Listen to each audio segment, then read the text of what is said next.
എൻ്റെ ഒരു കൊളീഗാണ് Soman from Thrissur. So they missed Saturday stock. So their son is in ISC Bangalore. That's why they called them. What is the challenge? Which course? Pressurization. Aerospace. Okay, then self-leadership. Good self-leadership. Aerospace തുടങ്ങിയത് ISC ലാണ്. Then came NALHL. Next campus. B Tech ചെയ്തത് mechanical അല്ലല്ല, അത് എയറോസ്പേസിന്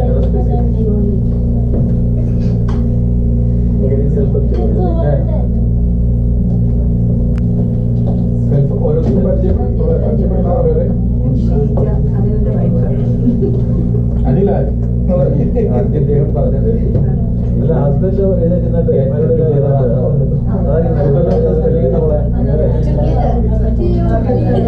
to get her.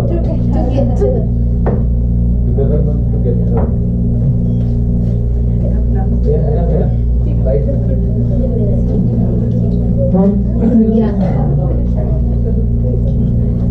Teacher.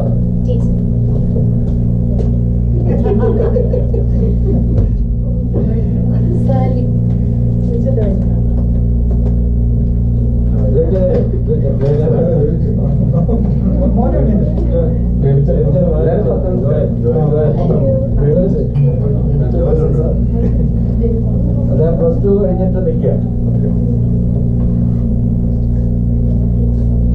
പിന്നെ എന്താ പരിപാടി? Plus two കഴിഞ്ഞിട്ട് BCom try ചെയ്യരുത്. ഈസിയായിട്ട് സാധനം ട്രൈ എന്ന് പറയലില്ലേ? എവിടെയാ പോണത്? ശ്രീരാം കോളേജ് ഡൽഹി പോണ്ടോ?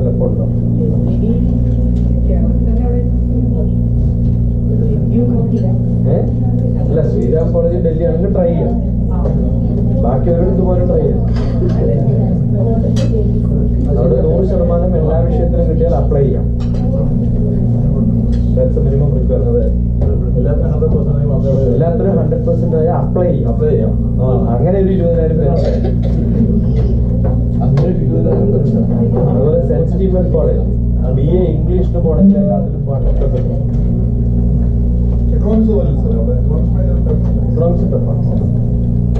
പിന്നെ ഡൽഹി യൂണിവേഴ്സിറ്റി എല്ലാം കമ്പൈൻഡ് അഡ്മിഷൻസ് ആണ്. അവിടെ പോണവരൊക്കെ IAS എഞ്ചിനീയേഴ്സ് ഒക്കെ പോണവരാണ്. അല്ല, ബികോം ഇപ്പം ഭയങ്കര ടഫാണ് എല്ലായിടത്തും. ബികോം എവിടെ പഠിച്ചാലും അല്ല, ഒരുപാട് നല്ല കോളേജസ് ഒന്നും ഇല്ല. ബികോം ഒരു നല്ല കോളേജ് ഒന്നും പറയാനില്ല. ഉള്ളത് ഏറ്റവും നല്ലത് ക്രൈസ്റ്റ് പാനോറമ ആണ്. ഗൾഫിലൊക്കെ എഞ്ചിനീയറിംഗിനേക്കാൾ ഡിമാൻഡ് ഇപ്പം അത് ബികോമിന്റെ കൊണ്ടല്ല, എഞ്ചിനീയറിംഗിന്റെ തോന്നും.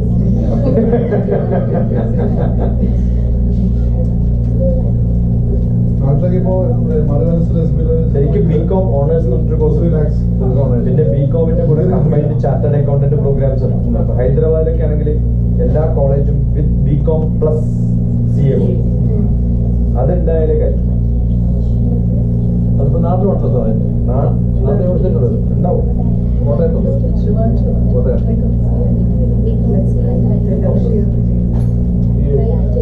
നമ്മുടെ നാട്ടിലെ എല്ലാ ഇപ്പൊ ചാർട്ടേഡ് അക്കൗണ്ടന്റ്, ICWA, ACCA ഇതൊക്കെ വെറും ഒരു പ്രൈവറ്റ് പരിപാടി. അത് ചാർട്ടേഡ് അക്കൗണ്ടന്റ് അടക്കം അല്ല. പക്ഷെ ഇത് ACCA നമ്മുടെ ഇന്ത്യയിലല്ല. അല്ല, ഇതെല്ലാം ഞാൻ പറഞ്ഞ എല്ലാ പ്രോഗ്രാംസും ഏത് ഓഡിറ്റിംഗ് അക്കൗണ്ടും it's not a governmental, it is not a degree. ഇപ്പൊ +2 കഴിഞ്ഞാൽ ചാർട്ടേഡ് അക്കൗണ്ട്. ചാർട്ടേഡ് അക്കൗണ്ട്സ് കഴിഞ്ഞാൽ your qualification as per government is +2 only, because it's not a graduate program. അതുകൊണ്ടാണ് എല്ലാവരും ബട്ട് CA + BCom എന്നാണ് പറയുന്നത്. കാരണം CA ചെയ്യുമ്പോൾ BCom കൂടി ചെയ്യും. CA നോക്കിയിട്ട് 7 വർഷം കഴിഞ്ഞിട്ട് വന്ന പിള്ളേരെ കണ്ടിട്ടുണ്ടോ? അപ്പൊ അവര് BCom ചെയ്യാത്തതുകൊണ്ട് പിന്നെ ആലോചിക്കും, അയ്യോ I missed my chance, graduation പോലും.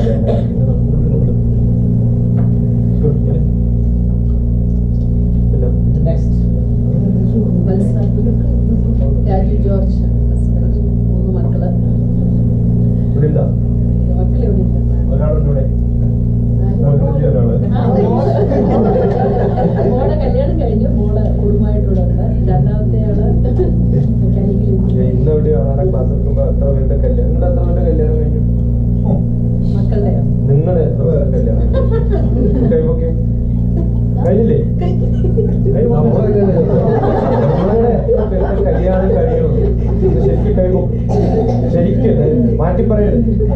ഉറപ്പല്ലേ?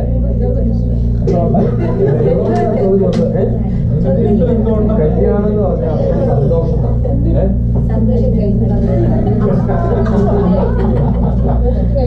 കല്യാണം എന്ന് പറഞ്ഞാൽ വേർഡ് മീനിങ് സന്തോഷം എന്നാണ്. കല്യാണം കഴിഞ്ഞു. കല്യാണത്തോട് സന്തോഷം കഴിഞ്ഞു, സങ്കടം തുടങ്ങി. അത് കറക്റ്റാണ്.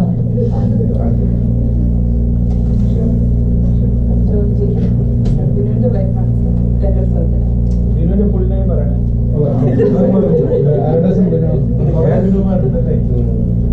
മൂന്നാല് ദന്തിസ്റ്റ് ടൈം മാർച്ച്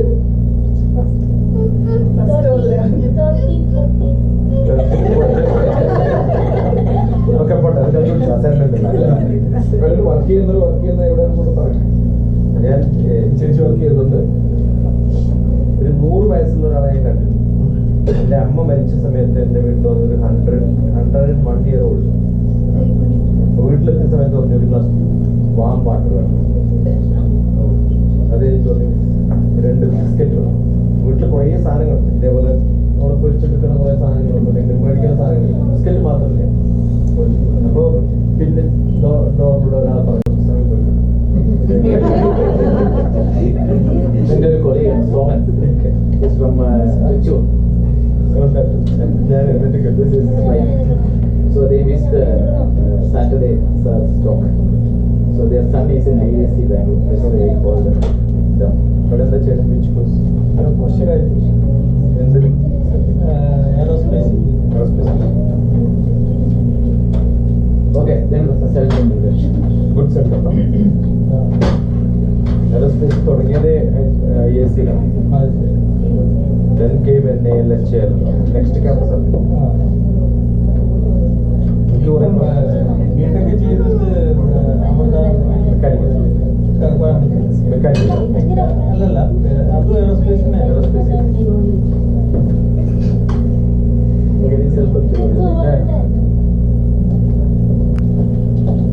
ഓരോരുത്തരും പരിചയപ്പെടുന്നവരെ ആദ്യം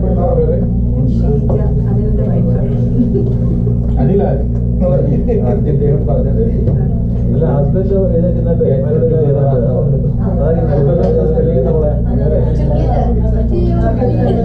to get her.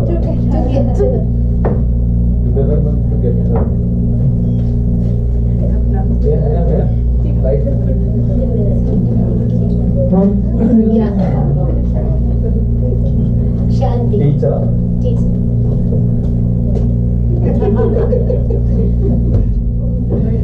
Sally.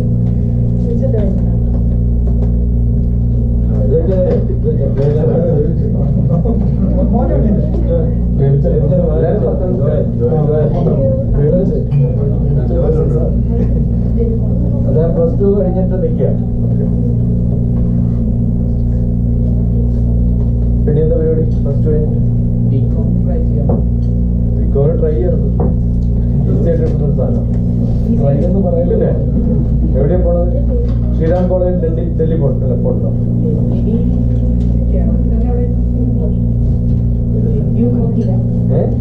അല്ല, ശ്രീരാം കോളേജ് ഡൽഹി ആണെങ്കിൽ ട്രൈ ചെയ്യാം. ബാക്കി ഒരിടത്ത് പോലും ട്രൈ ചെയ്യാം. അവിടെ 100% എല്ലാ വിഷയത്തിലും കിട്ടിയാൽ അപ്ലൈ ചെയ്യാം. Minimum requirement. എല്ലാത്തിനും 100% ആയ അപ്ലൈ ചെയ്യാം. അങ്ങനെ ഒരു 20,000 പേര്. അതുപോലെ സെന്റ് സ്റ്റീഫൻ കോളേജ് BA ഇംഗ്ലീഷിന് പോകണമെങ്കിൽ എല്ലാത്തിലും 100%.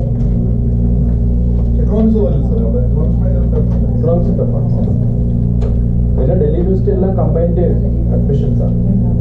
അവിടെ പോണവരൊക്കെ IAS engineers ഒക്കെ പോണവരാണ്. അല്ല, ബികോം ഇപ്പം ഭയങ്കര ടഫാണ് എല്ലാവർക്കും. ബികോം എവിടെ പഠിച്ചാലും അല്ല, ഒരുപാട് നല്ല കോളേജസ് ഒന്നും ഇല്ല. ബികോം നല്ല കോളേജ് ഒന്നും പറയാനില്ല. ഉള്ളത് ഏറ്റവും നല്ലത് ക്രൈസ്റ്റ് ബാംഗ്ലൂരാണ്. ഗൾഫിലൊക്കെ എഞ്ചിനീയറിനേക്കാൾ ഡിമാൻഡ് ഇപ്പം അത് ബികോമിന്റെ കൊണ്ടല്ല, എഞ്ചിനീയറിന്റെ തോന്നും.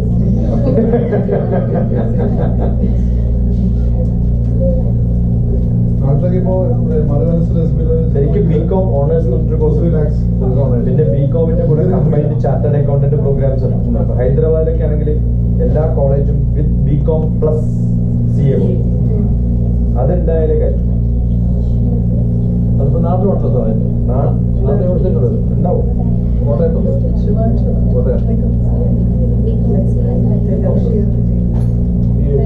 ACCA നമ്മുടെ നാട്ടിലെ എല്ലാ ഇപ്പൊ ചാർട്ടേഡ് അക്കൗണ്ടന്റ് ICWA ACCA ഇതൊക്കെ വെറും ഒരു പ്രൈവറ്റ് പരിപാടി. അത് ചാർട്ടേഡ് അക്കൗണ്ടന്റ് അടക്കം അല്ല, പക്ഷെ ഇത് ACCA നമ്മുടെ ഇന്ത്യയിലല്ല.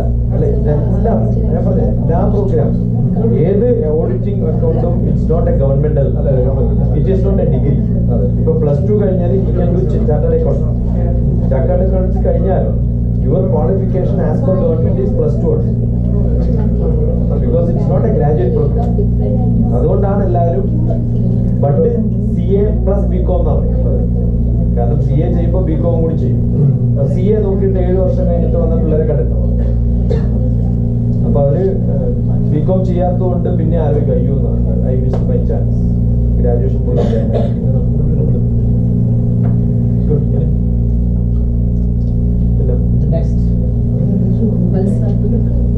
രാജു ജോർജ്, 3 മക്കള്.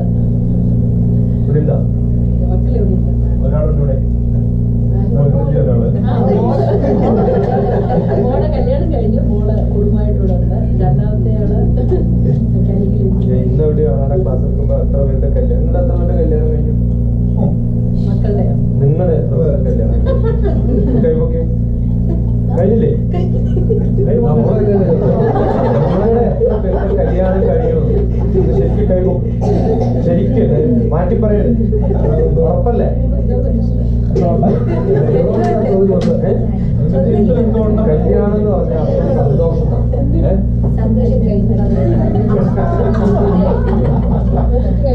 കല്യാണം എന്ന് പറഞ്ഞാൽ വേർഡ് മീനിങ് സന്തോഷം എന്നാണ്. കല്യാണം കല്യാണത്തോട് സന്തോഷം കഴിഞ്ഞു, സങ്കടം തുടങ്ങി. അത് കറക്റ്റാണ്.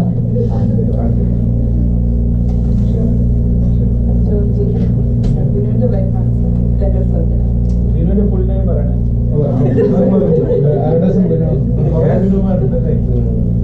മൂന്നാല് ദന്തലിസ്റ്റ് ഡേ മാർച്ച്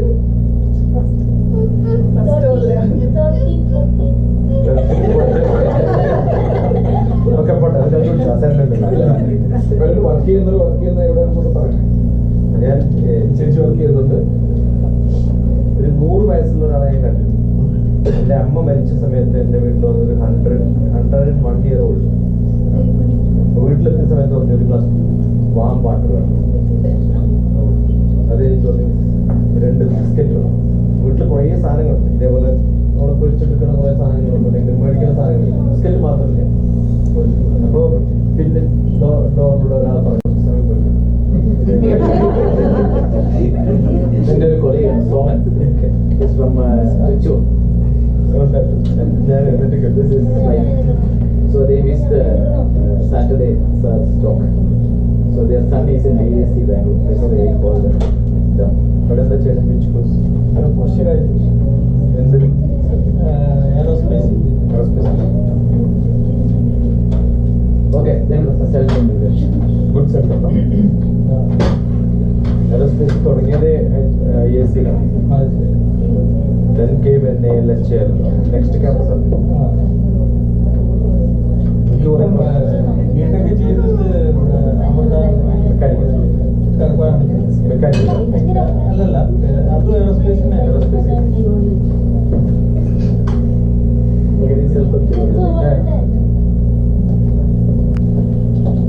ഓരോരുത്തരും പരിചയപ്പെടുന്നവരെ അനിലാണ് അദ്ദേഹം പറഞ്ഞത്. ഇല്ല, ഹസ്ബൻഡ് എഴുന്നേറ്റ്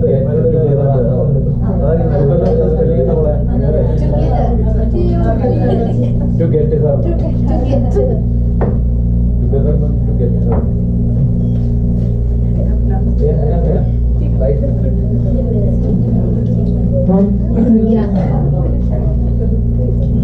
Shanti. Teacher.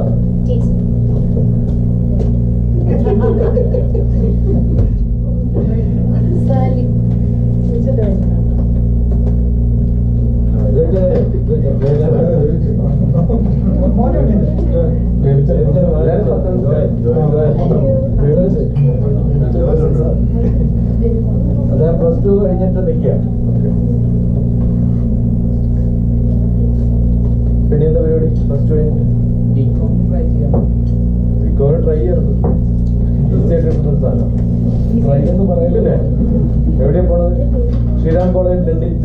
ചിലപ്പോൾ ഉണ്ടോ?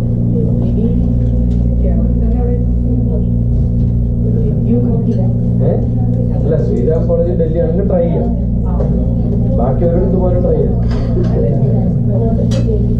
അവിടെ 100% എല്ലാ വിഷയത്തിലും കിട്ടിയാൽ അപ്ലൈ ചെയ്യാം. Minimum requirement. എല്ലാത്തിനും 100% ആയി അപ്ലൈ ചെയ്യാം. അങ്ങനെ ഒരു 20,000 പേര്. അതുപോലെ സെന്റ് സ്റ്റീഫൻ കോളേജ് BA ഇംഗ്ലീഷിന് പോണെങ്കിൽ എല്ലാത്തിലും 100%.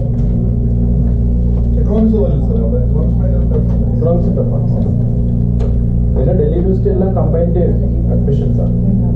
അവിടെ പോണവരൊക്കെ IAS എഞ്ചിനീയറിംഗ് ഒക്കെ പോണവരാണ്. അല്ല, ബികോം ഇപ്പം ഭയങ്കര ടഫാണ് എല്ലായിടത്തും. ബികോം എവിടെ പഠിച്ചാലും അല്ല, ഒരുപാട് നല്ല കോളേജസ് ഒന്നും ഇല്ല. ബികോം നല്ല കോളേജ് ഒന്നും പറയാനില്ല. പിന്നെയുള്ളത് ഏറ്റവും നല്ലത് ക്രൈസ്റ്റ് പാനേഴ്സ് ആണ്. ഗൾഫിലൊക്കെ എഞ്ചിനീയറിംഗിനേക്കാൾ ഡിമാൻഡ് ഇപ്പം അത് ബികോമിന്റെ കൊണ്ടല്ല, എഞ്ചിനീയറിംഗിന്റെ തോന്നും.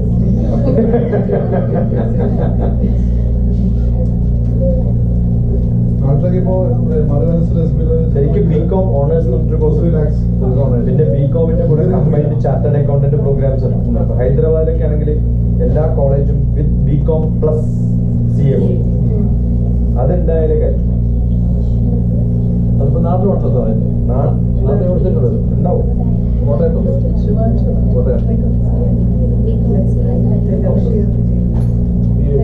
ACC നമ്മുടെ നാട്ടിലെ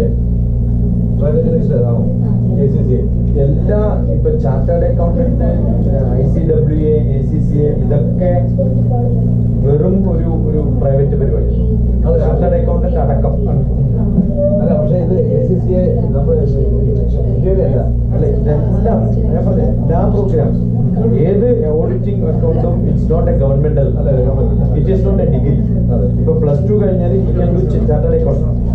ചാർട്ടേഡ് അക്കൗണ്ട്സ് കഴിഞ്ഞാൽ your qualification as per government is +2 only, because it's not a graduate program.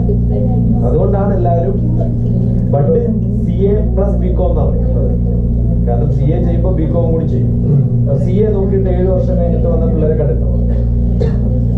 അപ്പൊ അവര് BCom ചെയ്യാത്തതുകൊണ്ട് പിന്നെ ആലോചിക്കും, അയ്യോ I miss my chance, graduation പോയി.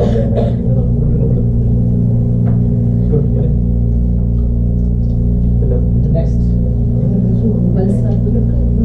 രാജു ജോർജ്, 3 മക്കള്. ഇവിടെ ഉണ്ടാ മക്കൾ എവിടെ ഒരാളുണ്ട് ഇവിടെ. മോളെ കല്യാണം കഴിഞ്ഞു. മോള് കുടുംബമായിട്ടൂടെ ഉണ്ട്. രണ്ടാമത്തെ ആള് മെക്കാനിക്കൽ എഞ്ചിനീയറിംഗ്. ഇന്ന് എവിടെയാണ് ക്ലാസ് എടുക്കുമ്പോ എത്ര പേരുടെ കല്യാണം? നിങ്ങളുടെ എത്ര പേരുടെ കല്യാണം കഴിഞ്ഞു? മക്കളുടെയോ? നിങ്ങളുടെ എത്ര പേരുടെ കല്യാണം കൈവൊക്കെ കഴിഞ്ഞില്ലേ? നിങ്ങളുടെ എത്ര പേരുടെ കല്യാണം കഴിയുന്നു? ശരിക്കും കഴിവും ശരിക്കും മാറ്റി പറയരുത്. ഉറപ്പല്ലേ? കല്യാണം എന്ന് പറഞ്ഞാൽ സന്തോഷമാണ്. സന്തോഷം കല്യാണം എന്ന് പറഞ്ഞാൽ വേർഡ് മീനിങ് സന്തോഷം എന്നാണ്. കല്യാണം കഴിഞ്ഞു. കല്യാണത്തോട് സന്തോഷം കഴിഞ്ഞു, സങ്കടം തുടങ്ങി. അത് കറക്റ്റാണ്.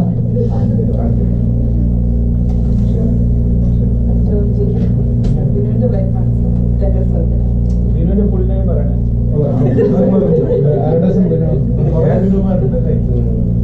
മൂന്നാല് ദന്തിസ്റ്റ് ഡേ മാർച്ച്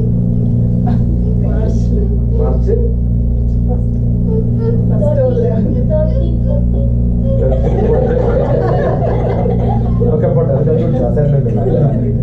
വർക്ക് ചെയ്യുന്ന എവിടെ പറയണേ. ഞാൻ ചേച്ചി വർക്ക് ചെയ്യുന്നുണ്ട്. ഒരു 100 വയസ്സുള്ള ഒരാളെ ഞാൻ കണ്ടു. എന്റെ അമ്മ മരിച്ച സമയത്ത് എന്റെ വീട്ടിൽ വന്നൊരു 101 year old.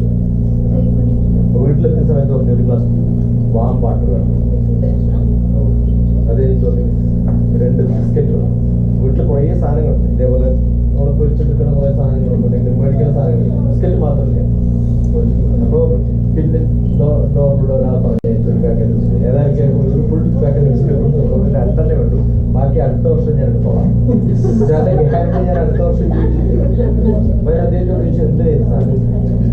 പല്ലില്ല, ഇത് മുക്കിയിട്ട് തിന്നാനാണ്.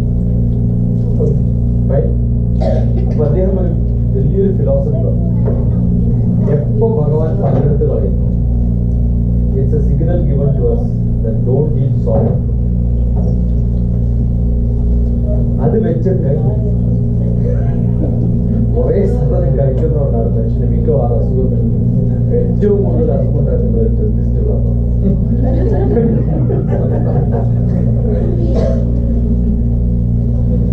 ചെറിയ കുട്ടികൾക്ക് അങ്ങനെയല്ല, ചെറിയ പല്ല് വരുന്നു, സോളിഡ് ഫുഡ് ഫുഡ്. അപ്പൊ അത് പോയി കഴിഞ്ഞിട്ടല്ലേ പിന്നെ നമ്മൾ സോളിഡ് ആയിട്ടുള്ള ഫുഡ്. അതുപോലെ ഭഗവാൻ നിർത്തും. അദ്ദേഹം 103 years ജീവിച്ചു. ഇതുവരെ എന്റെ വീട്ടിൽ കുറെ ടൂറിസ്റ്റുണ്ട്. പല്ലാരി കാണിക്കാറുണ്ട്. നല്ലോണം ഉമ്മക്കേരി എടുത്തിട്ട് പണ്ട് നല്ല പോലത്തെ. ഇന്ന് പിന്നെ എന്നോട് അമേരിക്കയിൽ ഒരു കുട്ടി ചോദിച്ചു, എത്ര മിനിറ്റ് പല്ല് കഴിക്കും? എത്ര മിനിറ്റ് പല്ല് കഴിക്കണം? 1 to 3 minutes. 2 minutes ആണ് ഓട്ടോമാറ്റിക് ബ്രഷുകൾ. അതിന്റെ സെറ്റ് 2 minutes ആണ്. അപ്പൊ ഇനിയിപ്പോ അടുത്തൊരു 10-25 കൊല്ലം ഞാൻ തേക്കേണ്ട കാര്യമില്ല. 50 വർഷമായിട്ട് 5-6 മിനിറ്റ് തേച്ചിട്ടില്ല. കോട്ട ഇപ്പൊ ഞാൻ തേക്കേണ്ട കാര്യമില്ല. അല്ലേ?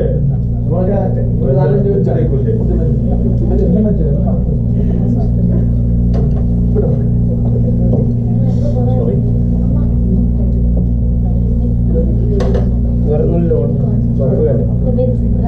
അവിടെ ബാക്കിൽ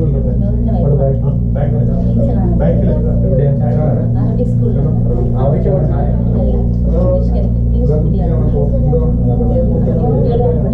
അറബിക് സ്കൂൾ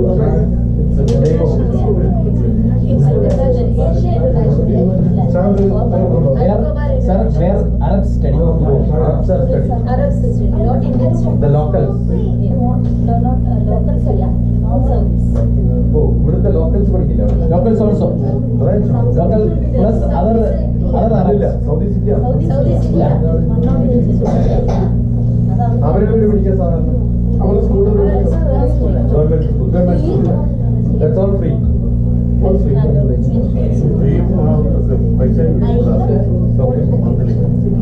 രണ്ട് മക്കളാണ്. മോള് സെക്കൻഡ് ചെയ്തിരുന്നു. മോള് ഇന്നലെ നാട്ടിൽ വന്നു. Okay. Second year mechanical. എവിടെയാ? അമൽജോതി. അവിടെയാണ് പുതിയ പ്രിൻസിപ്പൾ വന്നത്. മറൈൻ കോളേജ് അവരുടെ അല്ല, കോട്ടയത്തിന് അടുത്തുള്ള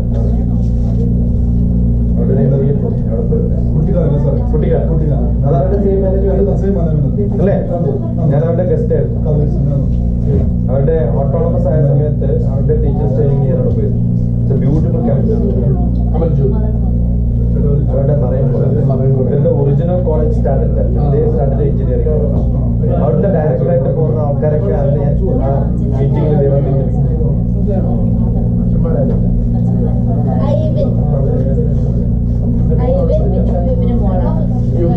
വർക്ക് ചെയ്യണേ? പപ്പയും അമ്മയും ഉള്ളൂ. ഇതുവരെ വന്നവർക്ക് ഹസ്ബൻഡ് ഉണ്ടായിരുന്നു.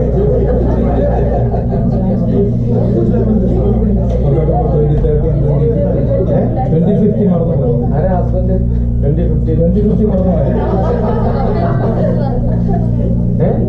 പപ്പയും അമ്മയും ഹസ്ബൻഡില്ല. 2050 അറിയത്തില്ല. I'm married. I'm not married.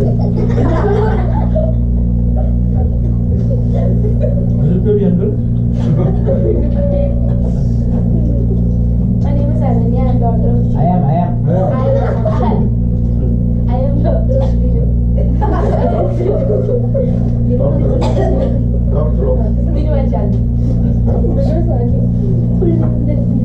I'm daughter of Sheila and Anna. Can't stand. I'm the bat. കണ്ട സിനിമ മിസ്റ്റർ ബാറ്റ് എന്ന് പറഞ്ഞിട്ടുള്ള അല്ലേ? ജയറാം ഒടുവിൽ കൃഷ്ണൻ നല്ല നല്ല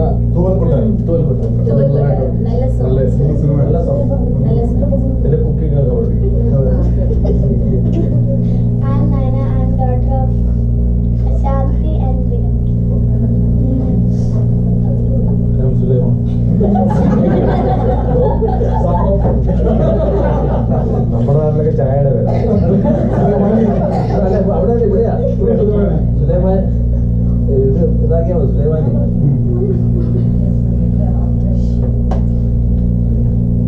ഷാജഹാൻ ബൈക്ക് ലൈൻ സ്റ്റാർട്ട് ചെയ്തു ഈ ആഴ്ച ഷാജഹാൻ പത്തനംതിട്ട അതേ പറയേണ്ട കാര്യമില്ല. പിന്നെ എവിടെയാ താജ്മഹൽ വന്നു? അജ്മനാളെ ഞാൻ ശരിക്കും പണി എനിക്ക് വേണ്ടി വെച്ചിരിക്കുകയാണ്. പടുതുകൊണ്ടിരിക്കുന്നത് ഇപ്പൊ താഴെ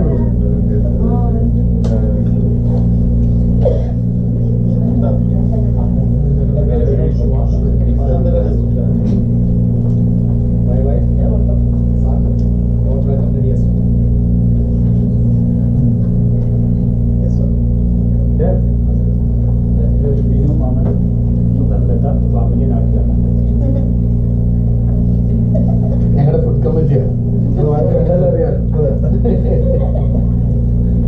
വലുപോയി തന്നു. My name is Abhijit, son of Chitra and me. I'm George, son of George C. Thomas, also known as Bates. Also known as David.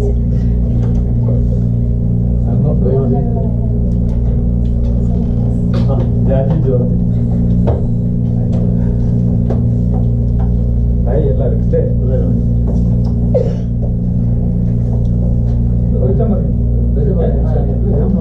പറയണം.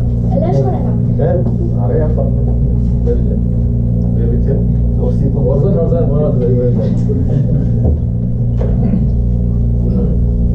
റോയ് മഞ്ചേരി. ഞാൻ അടുത്ത വീടും ആദ്യമാണ് വലത്തു കുറേ അങ്ങനെ പേര് റിപ്പീറ്റ്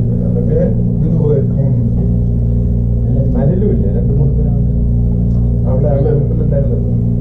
പാരന്റ്സിന്റെ ഞങ്ങളുടെ സമയത്തെല്ലാം ബിനു അല്ലേ?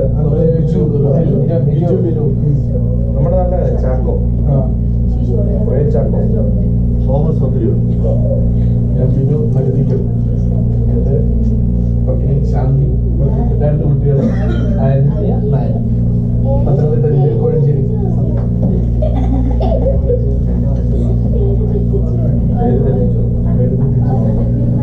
You don't have any name, and he was Dol.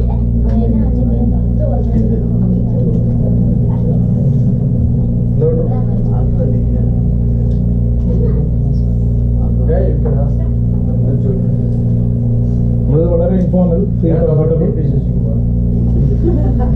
എന്റെ wife doctor P V Radhakrishnan, mathematics ആണ്. 2 മക്കൾ. ഒരാൾ ഹരികൃഷ്ണൻ. ഹരികൃഷ്ണൻ ആംബുലൻസിലാണ് പഠിക്കുന്നത്. അവരുടെ ഹോബി എന്ന് പറഞ്ഞാൽ ട്രക്കിങ്ങും ഹൈക്കിങ്ങും ഫോട്ടോഗ്രാഫി. രണ്ടാമത്തെ ആള് യദുകൃഷ്ണൻ, അയാൾ ന്യൂക്ലിയർ ഫിസിക്സ് ആണ് പഠിക്കുന്നത്, മെക്കാനിക്കൽ എഞ്ചിനീയറിംഗ് ശേഷം. 2 PhD ചെയ്യും. യദുകൃഷ്ണൻ നല്ലൊരു അത്ലറ്റാണ്. നമ്മുടെ ഫുട്ബോള് അയർലൻഡ് ചെറിയൊരു അയർലാൻഡാണ്, സ്മോൾ അയർലൻഡ്. അപ്പം അവിടുന്ന് ലണ്ടനിലേക്ക് വരണമെങ്കിലും യൂണിയുടെ വിസ. ഇന്നിപ്പം മകൻ അവിടെ ഉണ്ട്. വിഷു ആയതുകൊണ്ടിലേക്ക് അവരിടത്തൊക്കെ കാണും. മകൻ ചെയ്യുന്ന കേരള പൊളിറ്റിക്സ് ആണ്. മൂത്താൾക്ക് PhD. അപ്പം ഇപ്പോൾ കേരളത്തിലേക്ക് ഒരു 2 മാസം കേരളം പഠിക്കാൻ, ഇടയ്ക്കിടയ്ക്ക് കേരളം പഠിക്കാം.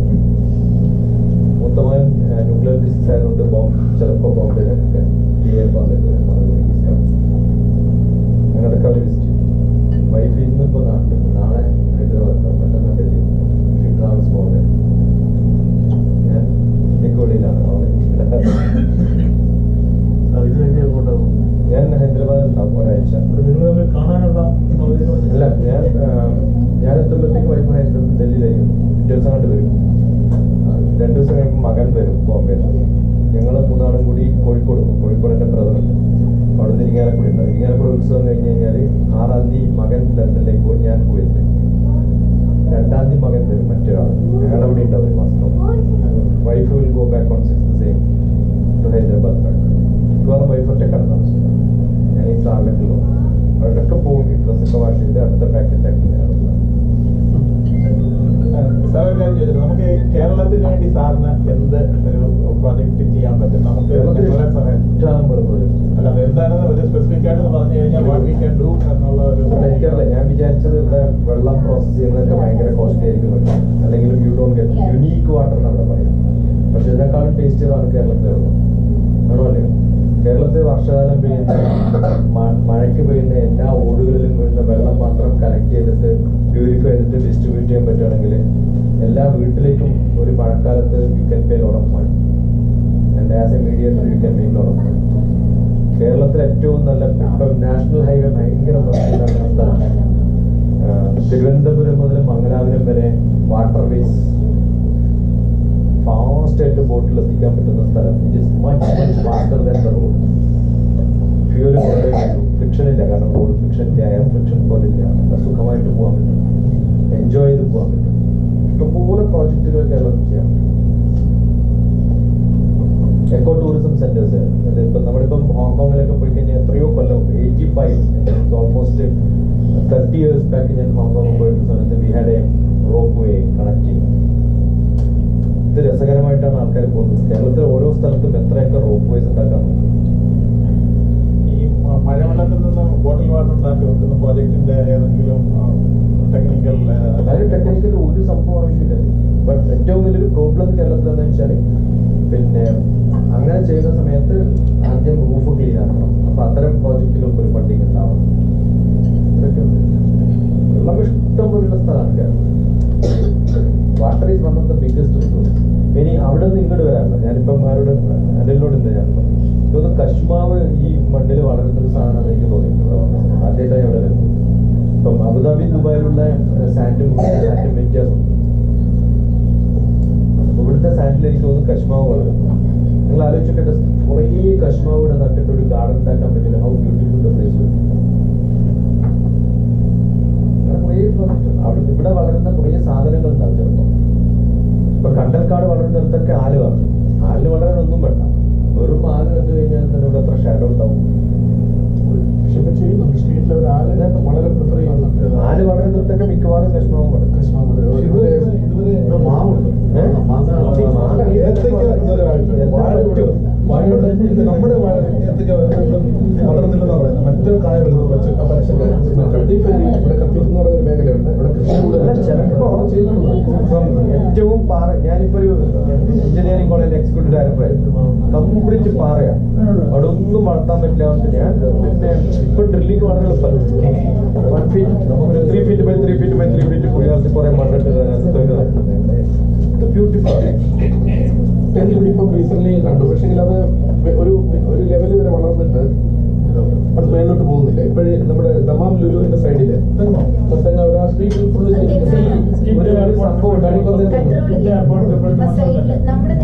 നമ്മുടെ പിന്നെ അഡാപ്റ്റബിലിറ്റി എന്ന് പറയുന്ന സംഭവമുണ്ട് മരങ്ങൾക്ക്. ട്രീസ് ക്ലൈംസ് മൗണ്ടൻസ് എന്ന് പറഞ്ഞിട്ട് പേപ്പേഴ്സ്. താഴത്ത് വളരാൻ പറ്റാത്ത മരങ്ങൾ പതുക്കെ പതുക്കെ മല കയറിപ്പോകുന്നതാണ് ഒറ്റയ്ക്ക്.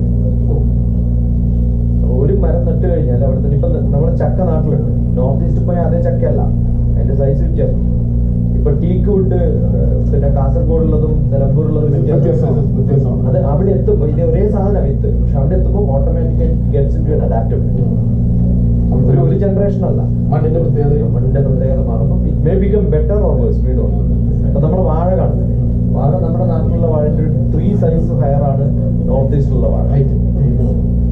അപ്പൊ അത് ഒരു അഡാപ്റ്റബിലിറ്റിയാണ്. Do you understand? ഇതുപോലും അറിയാം, ഡയറക്ഷൻസ് പോലും അറിയാന്ന് പറയുന്നത്. യഥാ ദിക്സ്ഥാൻ പ്രലോഭയത്. ഈ കോസ്റ്റൽ ഏരിയ കാണുന്നത് അതിൽ നിന്നാണല്ലോ മറ്റേ ലോഡ് അതെല്ലാം വന്നിരിക്കുന്നത്. പിന്നീട് ചെറുത് കൊണ്ടത്. അപ്പൊ ഈ കോസ്റ്റൽ ഏരിയയിലെ തെങ്ങുകൾക്ക് വളരെ ഹൈറ്റ് വരുന്നുണ്ട്. അതിന് പ്രത്യേകിച്ചുള്ള എന്തെങ്കിലും പ്രത്യേകത? ഈ മലയുള്ള സ്ഥലങ്ങളിലും വെയിൽ കിട്ടാത്ത സ്ഥലങ്ങളിലും വെയിൽ കിട്ടുന്ന സ്ഥലങ്ങളിലും ഒക്കെ അതിന്റെ ഗ്രോത്തിന് എൻറ്റയർലി ഡിഫറെന്റ് ആണ്. തെങ്ങിന്റെ വളർച്ച എന്ന് പറയുന്നത് അതിന്റെ മടലുകൾ എത്ര പൊഴിഞ്ഞു പോകുന്നതാണ്. അതാണ് ആ റിങ്സ്. അപ്പൊ എത്രത്തോളം കാറ്റടിക്കുന്നു അത് പെട്ടെന്ന് പൊഴിഞ്ഞു. എത്ര പെട്ടെന്ന് പൊഴിഞ്ഞു പോകുന്നു അത്രയും പുതിയ കേരളം വിട്ടു പോകുന്നിടത്ത് ഞാൻ പഠിച്ചിട്ടുള്ളത് മോഡേൺ ബയോളജി അല്ല, ഞാൻ പഠിച്ചിട്ടുള്ളത് വൃക്ഷായുർവേദം എന്ന് പറഞ്ഞ സബ്ജക്ട്. വൃക്ഷായുർവേദം, ഗജായുർവേദം, ആനകളുടെ ആയുർവേദം, വൃക്ഷായുർവേദത്തിൽ പഠിച്ചിട്ടായിരുന്നു. അപ്പൊ അങ്ങനെ ഇഷ്ടംപോലെ പ്രോജക്റ്റ് വാട്ടർ ബേസ്ഡ് ആയിട്ടുള്ള പ്രോജക്റ്റുകൾ എന്ന് പറഞ്ഞാൽ കേരളത്തിൽ കുറച്ചുകൂടെ ഇത്രയും മഴ കിട്ടുന്ന കാര്യങ്ങളുണ്ട്.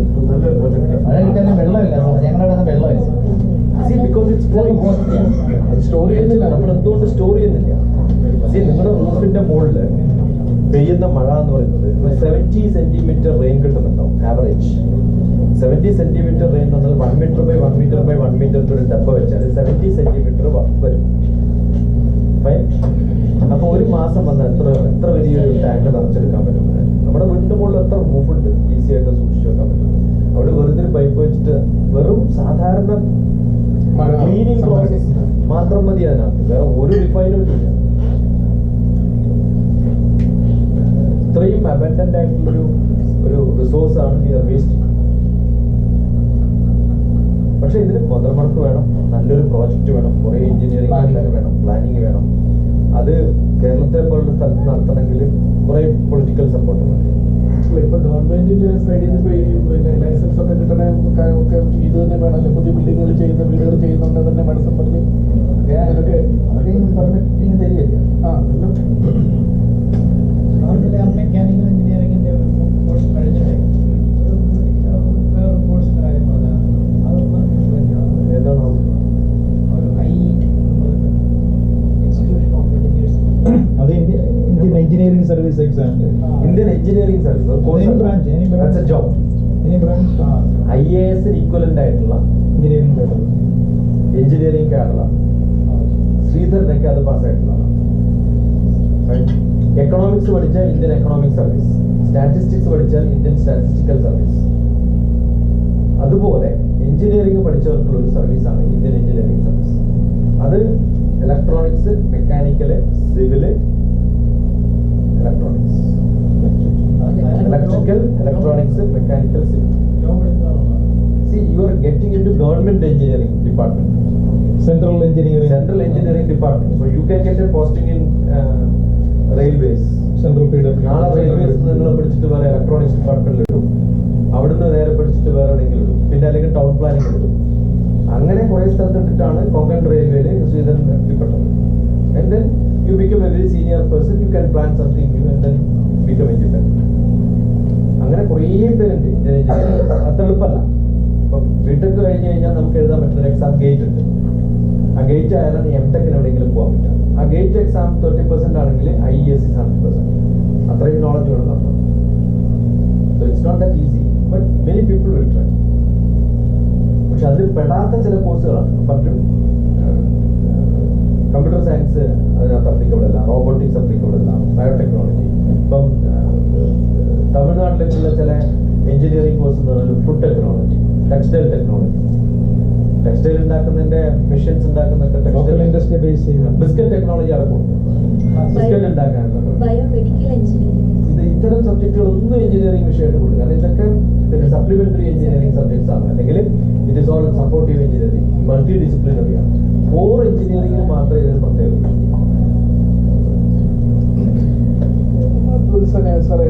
പിന്നെ എഞ്ചിനീയറിംഗുകാർക്ക് പോകാൻ പറ്റുന്നത് you can get into after engineering 3rd year 4th year ആകുമ്പോൾ you can get into army.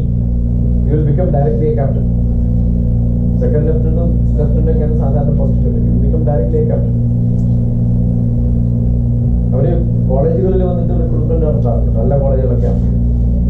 പണ്ട് ബോയ്സിന് മാത്രമേ ഉണ്ടായിരുന്നില്ല, ഇപ്പം girls are also open. Engineering core EME centres, MES civil engineering, military engineering service എന്ന് പറഞ്ഞാൽ അവരുടെ construction. അത് പണ്ട് ഡിപ്ലോമക്കാരെ എടുക്കാറുണ്ട്, ഇപ്പം പക്ഷേ എഞ്ചിനീയറിംഗ് എല്ലാ എഞ്ചിനീയറിംഗ് പോകുമ്പോൾ EME ആയാലും MES ആയാലും എല്ലാം parallel exams. But they get the same promotion and they become up to general വിലയാവും.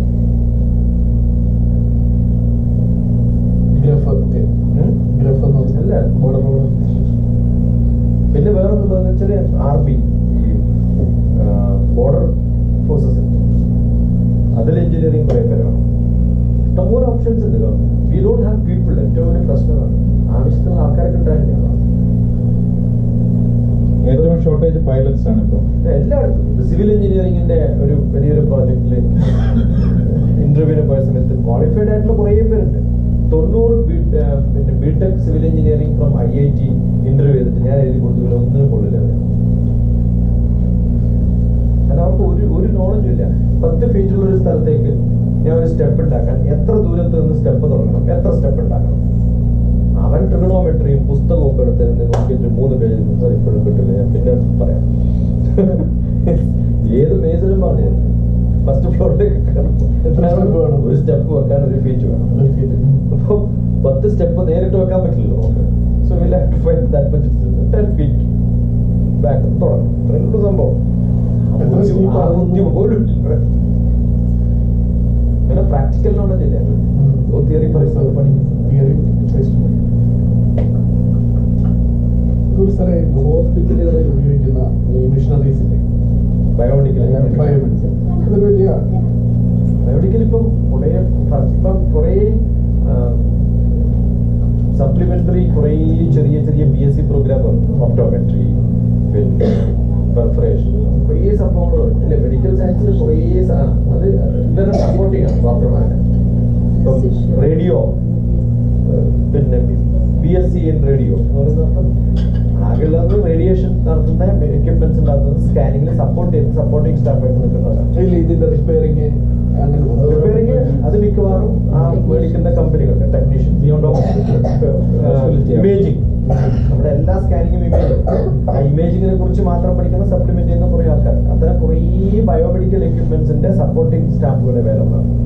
അത് കുറെ BSc തുടങ്ങി. പക്ഷെ ഇപ്പം ഒരു ഐ സ്പെഷ്യലിസ്റ്റ് ഡോക്ടറായിരിക്കും, പക്ഷെ അയാളെ സപ്പോർട്ട് ചെയ്യുന്ന ആള് ഡോക്ടർ ആവില്ലല്ലോ.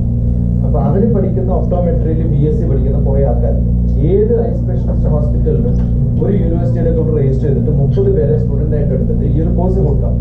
പക്ഷെ അത്തരം ഒരു ഡിസ്ട്രിക്റ്റിൽ എത്ര പേരെ വേണം നമുക്ക്? ആകെ ഒരു 5 ആളെ വേണ്ടി വരും. പക്ഷെ പുറത്ത് വരുന്നത് 30 പേരാണ്. 25 പേരും ജോബ്ലെസ് ആവും. ഇപ്പൊ job opportunity is very very very less. Job oriented ആയിട്ടാണല്ലോ. അപ്പൊ ജോബ്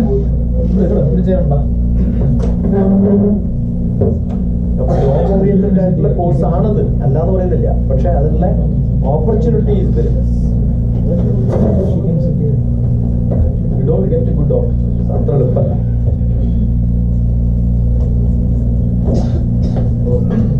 അതിന് വ്യത്യസ്തമായിട്ടൊരു ഞാൻ ചോദിക്കാൻ പോകുന്നത്, സാറ് മനഃശാസ്ത്രത്തിലേക്കാണ് ഞാൻ പറഞ്ഞു കേട്ടത്. അതിന്റെ സൈക്കോളജിയിൽ ഞാൻ സൈക്കോളജിസ്റ്റ് അല്ല, ഞാൻ സൈക്കോ തെറാപ്പിസ്റ്റ് ആണ്.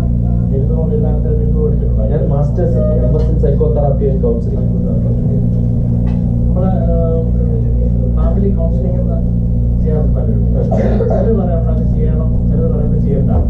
അതുകൊണ്ട് കുട്ടികളെ നമ്മൾ ധ്യാനത്തിൽ കൊണ്ടുപോകാറുണ്ട് ഒരു സർട്ടൻ ഏജിൽ. അതിന്റെ ആവശ്യതയുണ്ടോ ആവശ്യതയില്ലയോ? നമുക്കിപ്പോ ഒരു ധൈര്യം എന്ന് പറയുന്ന ഒരു സംഭവം,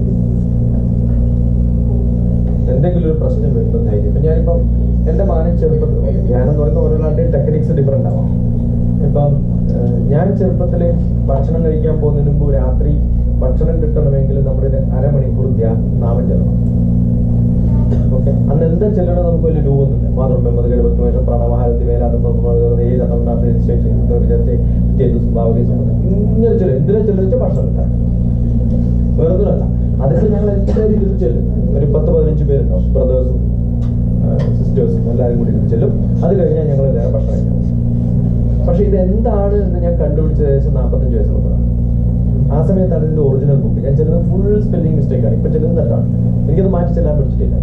അപ്പൊ ഞാൻ വിചാരിച്ചത് എന്റെ മക്കളെ ഇത് ശരിക്കും പഠിപ്പിക്കും. ECA എന്ന് പറയുന്നത് ഉള്ളൊരു എഞ്ചിനീയറെ വിളിച്ച് അയാളെ ഞാൻ കുറേ ശ്ലോകങ്ങൾ പഠിപ്പിക്കാൻ വേണ്ടി ട്യൂഷൻ വെച്ച പോലെ ഇത് പഠിപ്പിച്ചത്. അവൻ ആ സമയത്ത് വിവരം ഉണ്ടായിട്ടൊന്നുമല്ല. അവർ 3 വയസ്സ് 4 വയസ്സുള്ള മക്കളുടെ സമയത്ത് അവർ പഠിക്കുന്നത് വെറുതെ പഠിക്കും. അത് കഴിഞ്ഞിട്ട് അവൻ BSc പഠിക്കാൻ വേണ്ടിയിട്ട് പൂനെ പോയിട്ട് 2 പ്രാവശ്യം, 3ാമത്തെ പ്രാവശ്യം അവൻ വരുമ്പോൾ എന്നുവെച്ചാൽ ഈ വിഷ്ണു സഹസ്രനാമത്തിന്റെ പഴയ ബുക്ക് ഒറ്റ കവിടിക്കുമ്പോൾ ഒരു മനസ്സ് മാറും.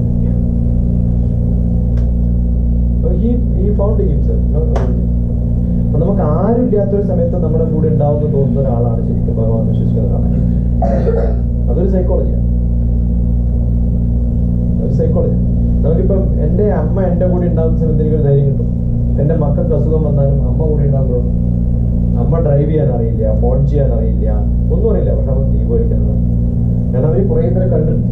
അസുഖങ്ങളൊന്നും കണ്ട പനിയെല്ലാം വന്നാൽ 2 ദിവസം കഴിഞ്ഞ് മാറുന്നു പറഞ്ഞാൽ നമുക്ക് അവരെ ടെസ്റ്റ് ചെയ്യണം, മെഡിസിൻ കൊടുക്കണം എന്നൊക്കെ ടെൻഷനൊക്കെ.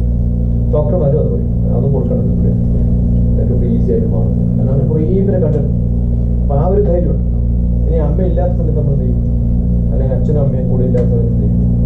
അത് കിട്ടുന്ന ഒരു ധൈര്യമാണ്. ഈ സ്പിരിച്വാലിറ്റിയും അല്ലെങ്കിൽ അതാണ് religion. Religion is what gives you a solution for where you cannot have a direct solution. അപ്പൊ ആ സൊല്യൂഷനിലേക്ക് എത്താൻ വേണ്ടിയിട്ടുള്ള കുറേ മാർഗങ്ങൾ ഓരോ ആളുടെയും വിശ്വാസം അനുസരിച്ചും റിച്വൽസും നമ്മൾ ഉണ്ടാക്കിയെടുക്കാം. ഇതൊക്കെ സൈക്കോളജിക്കൽ അപ്രോച്ചാണ്. അപ്പൊ നമ്മളിപ്പോ ഒരാളോട് നമ്മൾ എൻ്റെ അടുത്ത് ഹോറോസ്കോപ്പ് നോക്കാമെന്ന് നമ്മൾ പറയും ഇതിപ്പോ ശനിദശയാണ്, അത് കഴിഞ്ഞ് രാഹു വരും, രാഹു വന്നിട്ട് അത് കഴിഞ്ഞ ശുക്രദശയാണ്, പിന്നെ നിനക്ക് ഉച്ച കിട്ടുന്നതാണ്. അപ്പൊ ഈ വിഷമത്രയും കൂടെയല്ലേ ഉള്ളൂ. ഈ ഒക്ടോബർ കഴിഞ്ഞ നിന്റെ പ്രശ്നം നിർത്തും എന്നാ സഹിക്കാൻ. It's a psychological approach. നാട്ടിലാണെന്നുണ്ടെങ്കിൽ ഒരുപാട് കൗൺസിലേഴ്സ് ഉണ്ട്. ഇവരൊക്കെ ഓൾസോ കൗൺസിലേഴ്സ് ആണ്. നമ്മൾ അവരെ അപ്രോച്ച് ചെയ്യുന്നുണ്ടെങ്കിൽ ദോഷഫലങ്ങൾ ഉണ്ടാവുമോ? നമ്മൾ ദോഷഫലങ്ങളുള്ള സ്ഥലമാണ്. ഏറ്റവും കൂടുതൽ ഗുണത്തെക്കാളും ദോഷമാണ് ഉണ്ടാവുക. കാരണം ഒരു വിവരവും ഇല്ലാത്ത, ഒന്നും അറിയാത്ത കുറേ ആൾക്കാർ, കുറേ പേരെ ഇപ്പൊ ഞാനിപ്പം ഏറ്റവും പ്രഗത്ഭനായ TV-യിൽ വരുന്ന ഒരു കരിയർ ഗൈഡൻസ് ഉള്ള ഒരാൾ, ആളുടെ പേര് ഞാൻ പറയുന്നത് കാരണം എൻ്റെ സുഹൃത്താണ്, ഞങ്ങൾ പല പ്രോഗ്രാമിൽ ഞങ്ങൾ കൂടെ പെട്ടുപോയിട്ടുണ്ട്. അദ്ദേഹം ഏതൊരു കുട്ടി വന്ന് ചോദിച്ചു Indian institute of space technology എങ്ങനെ ടെസ്റ്റ് സെന്ററാണ് എന്നിട്ട് അയാൾ ക്ലാസ്സിൽ എടുത്തു. അത് കഴിഞ്ഞിട്ട് കുറച്ച് കഴിഞ്ഞപ്പോൾ എൻ്റെ അടുത്ത് ചോദിച്ചു. അപ്പൊ ഞാൻ പറഞ്ഞു അത് തുടങ്ങാനുള്ള ഫസ്റ്റ് നോട്ട് ഇട്ടത് ഞാനാണ്. അത് നല്ല സെന്റർ അല്ല. ഇസ്രോയിൽ ഒറ്റ സയന്റിസ്റ്റും അവരുടെ മക്കൾ ആ സെന്ററിൽ അയക്കാറില്ല. ഇസ്രോന്റെ ഭാഗമാണ് ഇസ്രോയിൽ സയന്റിസ്റ്റ് ആവാൻ പറ്റിയ സാർ. ഞങ്ങളൊക്കെ ഇപ്പൊ എന്റെ മക്കളെ ഞങ്ങൾ പോണ്ടാന്ന് പറയും. കാരണം നമുക്കറിയാം. കാരണം ഇസ്രോയിൽ ആളെ കിട്ടാതെ വന്ന സമയത്ത്, ആൾക്കാർ ഇവിടെ നിൽക്കാത്ത സമയത്ത് പലരും ജോയിൻ ചെയ്ത കുറച്ച് വേറെ ജോലിയിട്ട് ചടിക്കും. അവിടെ മാത്രം ജോലി ചെയ്യാൻ ആൾക്കാരെ ഒരുക്കി എടുക്കാൻ വേണ്ടി തുടങ്ങിയിട്ടുള്ള പരിപാടിയാണ്. അവർക്ക് വേറൊരു ജോലി കിട്ടില്ല. അപ്പൊ 12ാം ക്ലാസ് കഴിഞ്ഞ ആള് ഇന്നത്തെ പെട്ട് കഴിഞ്ഞാൽ പിന്നെ ജീവിതാർത്ഥം ഇസ്രോയിലിരിക്കുന്നു. നമുക്ക് അങ്ങനെ ആള് വേണം. അപ്പൊ നമ്മൾ അങ്ങനെയുള്ള ഒരാളെ ഉണ്ടാക്കാനല്ല നമ്മൾ ശ്രമിക്കുന്നത്. പക്ഷെ അത് ഓർഗനൈസേഷൻ റിക്വയർമെന്റ്. അപ്പൊ ഞാൻ ചോദിച്ചിട്ട് പറഞ്ഞു അത് അങ്ങനെ അല്ല. ഇയാൾ കുറേ ആൾക്കാർ ഇങ്ങനെ മിസ്ഗൈഡ് ചെയ്തിട്ടുണ്ടാവും. എന്താ പറയുക, BMS കോളേജ് കോട്ടയത്ത്, അവിടെ ഞാൻ BCM കോളേജ് ടീച്ചേഴ്സിന്റെ പ്രോഗ്രാം എടുക്കുന്ന സമയത്ത് ഒരു ടീച്ചർ എന്നോട് സാർ ഉച്ചയ്ക്ക് ഒരു സമയം കിട്ടിയാൽ ഭക്ഷണം കഴിക്കുമ്പോഴാണ് പറയാം. ഭക്ഷണം കഴിച്ചുകൊണ്ടിരിക്കുമ്പോൾ എൻ്റെ ഒരു സ്റ്റുഡൻറ്റ് സാർ ഒന്ന് കൗൺസിൽ ചെയ്യണം. നല്ലപോലെ പഠിക്കുന്ന കുട്ടിയായിരുന്നു. പക്ഷെ ഇത് 3rd ഇയർ കഴിഞ്ഞു, 2nd സെമസ്റ്റർ എത്തിയപ്പോഴത്തെ 3rd ഇയറിൽ 2nd സെമസ്റ്റർ എത്തിയ സമയത്തേക്ക് പഠനം ഇനി എനിക്ക് പഠിക്കേണ്ടതാണ്. അപ്പോൾ ആ കുട്ടികളെ വിളിക്കാം. അത് സാർ ഭക്ഷണം കഴിച്ചു തുടങ്ങി. ഈ ഭക്ഷണം കഴിക്കുന്നതിനിടയിൽ നിങ്ങൾക്ക് എന്നോട് സംസാരിക്കാമെങ്കിൽ ആ കുട്ടിയോട് സംസാരിക്കാം. ആണോ അല്ലയോ? ഭക്ഷണം കഴിക്കുന്നത് കഴിഞ്ഞിട്ട് പറയാമെന്ന് ടീച്ചർ വിചാരിച്ചില്ലല്ലോ. എന്നെ പോയിട്ട് തപ്പി കണ്ടുപിടിക്കണം. കാരണം ഈ ഒരു കുട്ടി ഒരു കോളേജിൽ കണ്ടുപിടിക്കാൻ ടീച്ചർ ആളെ തപ്പി പിടിക്കണം. കണ്ടുപിടിക്കണം. ഇപ്പൊ ടീച്ചർ വന്നു ചോദിച്ചെന്താ സംഭവം ചോദിച്ചു. അപ്പോൾ വളരെ നല്ലൊരു കരിയർ ഗൈഡൻസ് ഉള്ള ഒരാൾ ചോദിച്ചു നിങ്ങൾ ഏത് കോഴ്സാണ് ചെയ്യുന്നത് ചോദിച്ചു. BSc zoology.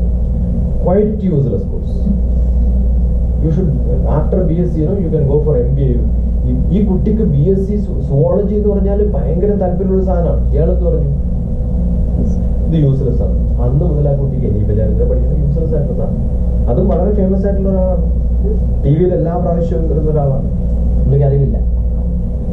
അദ്ദേഹത്തെ സംബന്ധിച്ചിടത്തോളം ഏത് സബ്ജക്റ്റാണ് ലോകത്തിന് മോശം? ഒരു BSc സുവോളജി എന്ന് പറയുന്ന ഒരു കുട്ടിക്ക് you can go for MSc, you can do PhD. എത്ര ഓപ്ഷൻസ്. സുവോളജിസ്റ്റ് ആവാലോ. അങ്ങനെ യൂസ്ലെസ് കോഴ്സാണ്. എന്റെ വീട്ടിൽ 2 സുവോളജിസ്റ്റ്.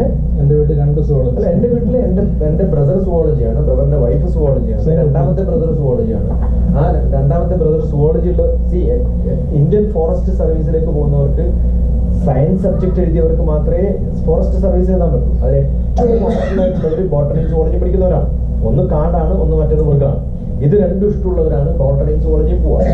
BDS-ഉം MBBS ഒക്കെ എഴുതാറുണ്ട്, അല്ലെങ്കിൽ BTech പഠിക്കുന്നവർക്ക് എഴുതാം. പക്ഷെ ഏറ്റവും ഓപ്ഷണൽ ആയിട്ടുള്ളവര് ബോട്ടണി സുവോളജി. എന്റെ ബ്രദർ സുവോളജിയാണ്. അത് കഴിഞ്ഞ ഉടനെ IFS എഴുതി ചീഫ് സെക്രട്ടറിക്ക് ഈക്വലന്റ് ആണ് principal chief conservator of forest.